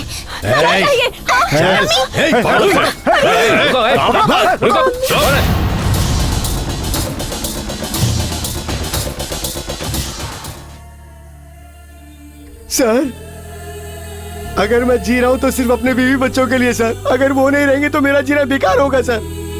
उन्हें बचाओ सर। सर, आपने मुझे 2 बार बचाया है, एक बार मेरे बीवी बच्चों को भी बचा लो सर। आंसू सिर्फ तुझमें ही नहीं, देश की जनता में भी बहुत है। हमारे देश का हजारों करोड़ रुपया जो गलत ढंग से कमाया हुआ है। 4 5 0 0 0 0 0 0 0 0 0 0 45,000 करोड़ रुपए। तुम्हारा गॉडफादर कौन सा बड़ा जनता के पैसे स्विस बैंक में जमा करवा रहा है? वो ब्लैक मनी किसका है पता है?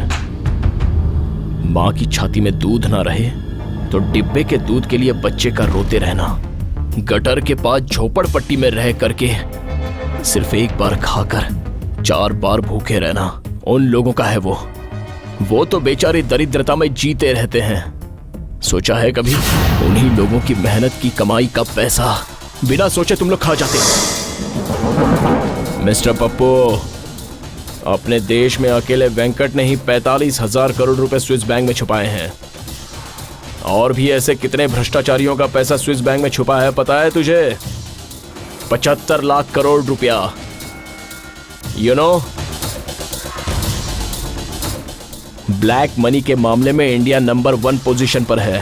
पप्पू, 200 साल तक हमारे देश पर राज्य करने वाले अंग्रेज अपने देश से 1 लाख करोड़ रुपया लेकर गए हैं, देश की स्वतंत्रता के 70 साल बाद, सिर्फ 70 साल बाद भी भ्रष्टाचारियों के देशों में छुपाए हुए ब्लैक मनी का कैलकुलेशन भी कंप्यूटर के कैलकुलेटर पर पॉसिबल नहीं है। मैन पावर, माइंड पावर पर रहने वाला अपना देश मनी पावर में भी स्ट्रांग होता तो सारी दुनिया अपने देश के सामने घुटने टेकती। ऐसे देश को लूटने वाले देशद्रोहियों को तुम जैसे लोग मदद करते हैं और ब्लैक मनी को बढ़ावा देते हैं। भारतवासियों के लिए इस्तेमाल होने वाले पैसे यहाँ से बाहर क्यों जाते हैं? वो पैसे वापस आने चाहिए। और ये सिर्फ कोई पैसों का मामला नहीं है पप्पू, बल्कि हमारे देश के भविष्य की बात है। It is for the future of our nation. Don't get excited, okay? Your family safe now. वो सेफ है सर? वो सच में सेफ है ना? Thank you sir. Sir sir sir thank you very much sir. Sir sir thank you sir, thank you very much sir. Cell phone on कर, वो पप्पी अपने बीवी बच्चों के लिए रख ले। Okay sir, okay.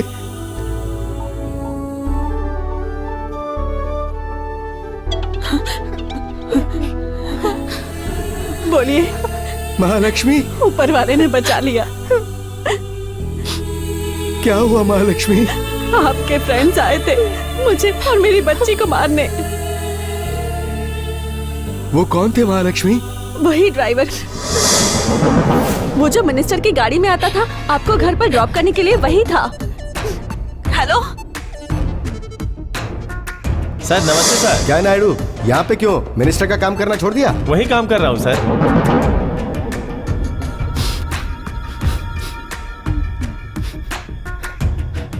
सर छोटी सी हेल्प मांग रहा हूँ सर। बोलो पप्पू। एक बार मैं मेरे पर्सनल सेल से बात करना चाहता हूँ सर। तो कर लो। Thank you sir.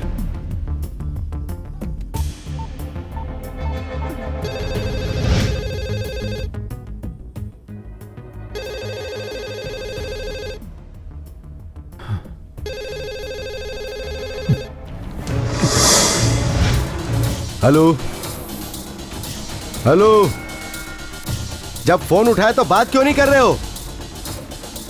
बात करो ना। मैं कृष्णा बोल रहा हूं। बात नहीं करोगे क्या? तो ठीक है, मैं वन साइड ही बात करता हूं। आखिर मुझे क्यों मारना चाहते हो बताओ? तुम्हारा गनमैन आया था मुझे मारने। जवाब दे, बोल कुछ। रे लकवा मार गया क्या तुझे? तेरी इतनी हिम्मत, तूने मेरे बीवी बच्चों को मारने की कोशिश की। I love my family. जवाब दे कभी नहीं।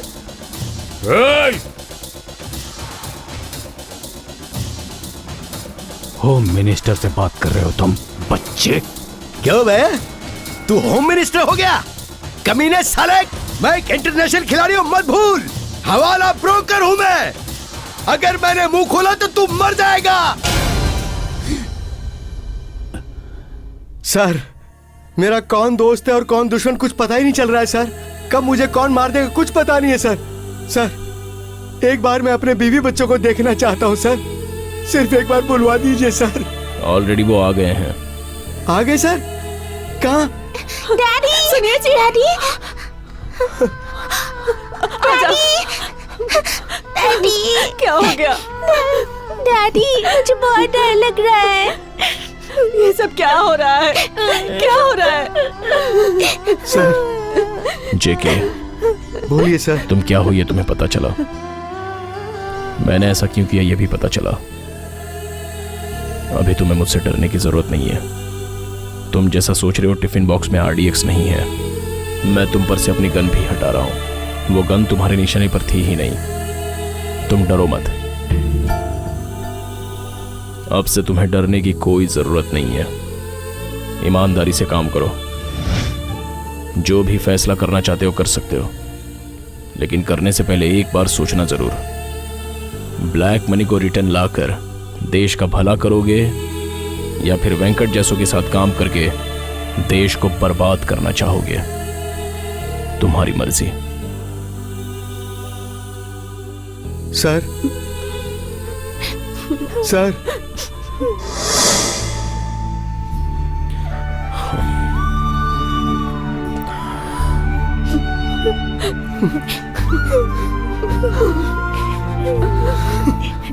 उस कृष्णा की फैमिली को स्पॉट पे मरते हुए देखना चाहता हूं और लाइव देखना चाहता हूं।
लक्ष्मी, हम चले जाएंगे। ये मैंने डिसाइड कर लिया। मैं डिसाइड कर चुका हूँ।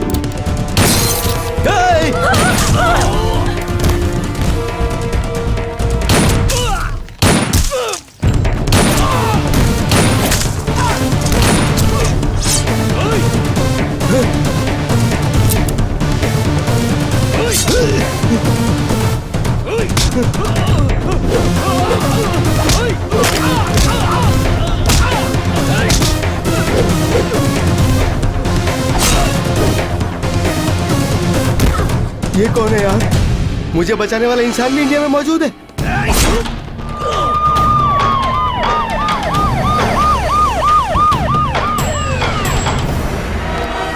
सर, हमने क्रिमिनल को ट्रेस कर लिया सर।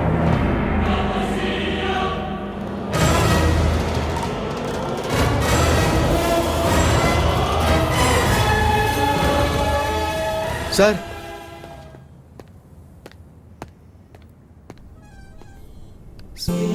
सर, मैं अपने जीवन में सिर्फ 2 ही लोगों का ऋणी रहूंगा। सिर्फ 2 लोगों का। किस किस का? मुझे टेलीफोन बूथ में खड़ा करके मुझे मारे बिना, चिल्लाए बिना मुझे एक अच्छा इंसान बनाने वाले एक महानुभाव का, और दूसरे आप, जिसका मुझसे कोई रिश्ता नहीं है लेकिन फिर भी मुझे और मेरे परिवार को बचाया। मैं कर्जदार रहूंगा सर आपका। नो, सिर्फ एक कर्ज रहेगा तुम पर। वो क्या है सर? यही वो था, वही ये है। कौन कौन है sir? Pappu.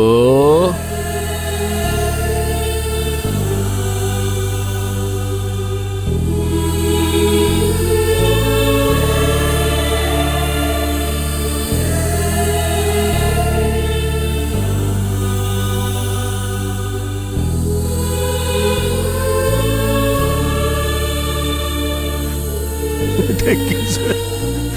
Pappu.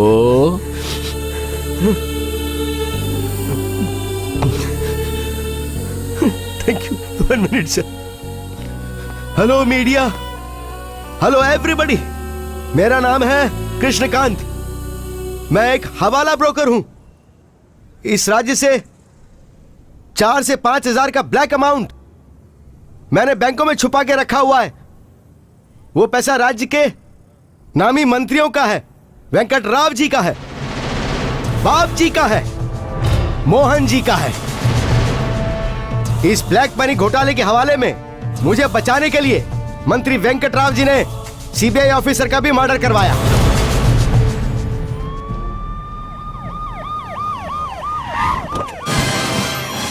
You are under arrest. Ambulance से जब्त हुए वो 500 करोड़ रुपए राज्य के मंत्री बाप जी के हैं, मोहन जी के हैं। उन पैसों से हमारे मुख्यमंत्री का कोई संबंध नहीं। उस ड्राइवर को यह कहा गया था कि वो ये बयान दे कि वो पैसा मुख्यमंत्री जी का है और यह षड्यंत्र वेंकटराव जी का था। सर, मुख्यमंत्री जी, मैं एक छोटा मोटा हवाला ब्रोकर हूं सर, लेकिन अब मैं पूरी तरह से बदल गया हूं सर। मुझे किसी जेल में भेजने की बजाय सिंपल से 2-4 चांटे मार के छोड़ दीजिए। मैं सुधर गया हूं सर, मैं बीवी बच्चों वाला आदमी हूं। यहाँ पर सारे सबूत मौजूद हैं।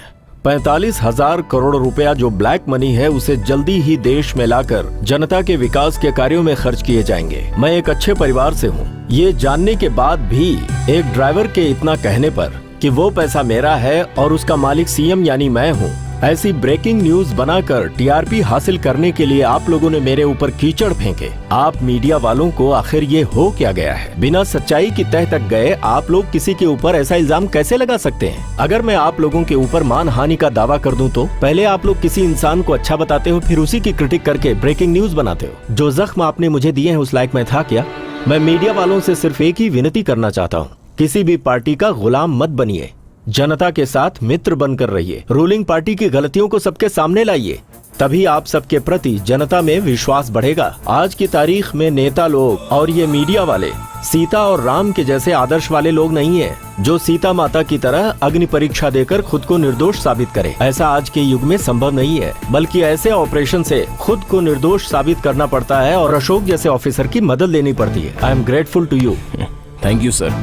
अशोक कौन है ये आप लोगों को बताया नहीं ना मैंने? He is our CBI officer.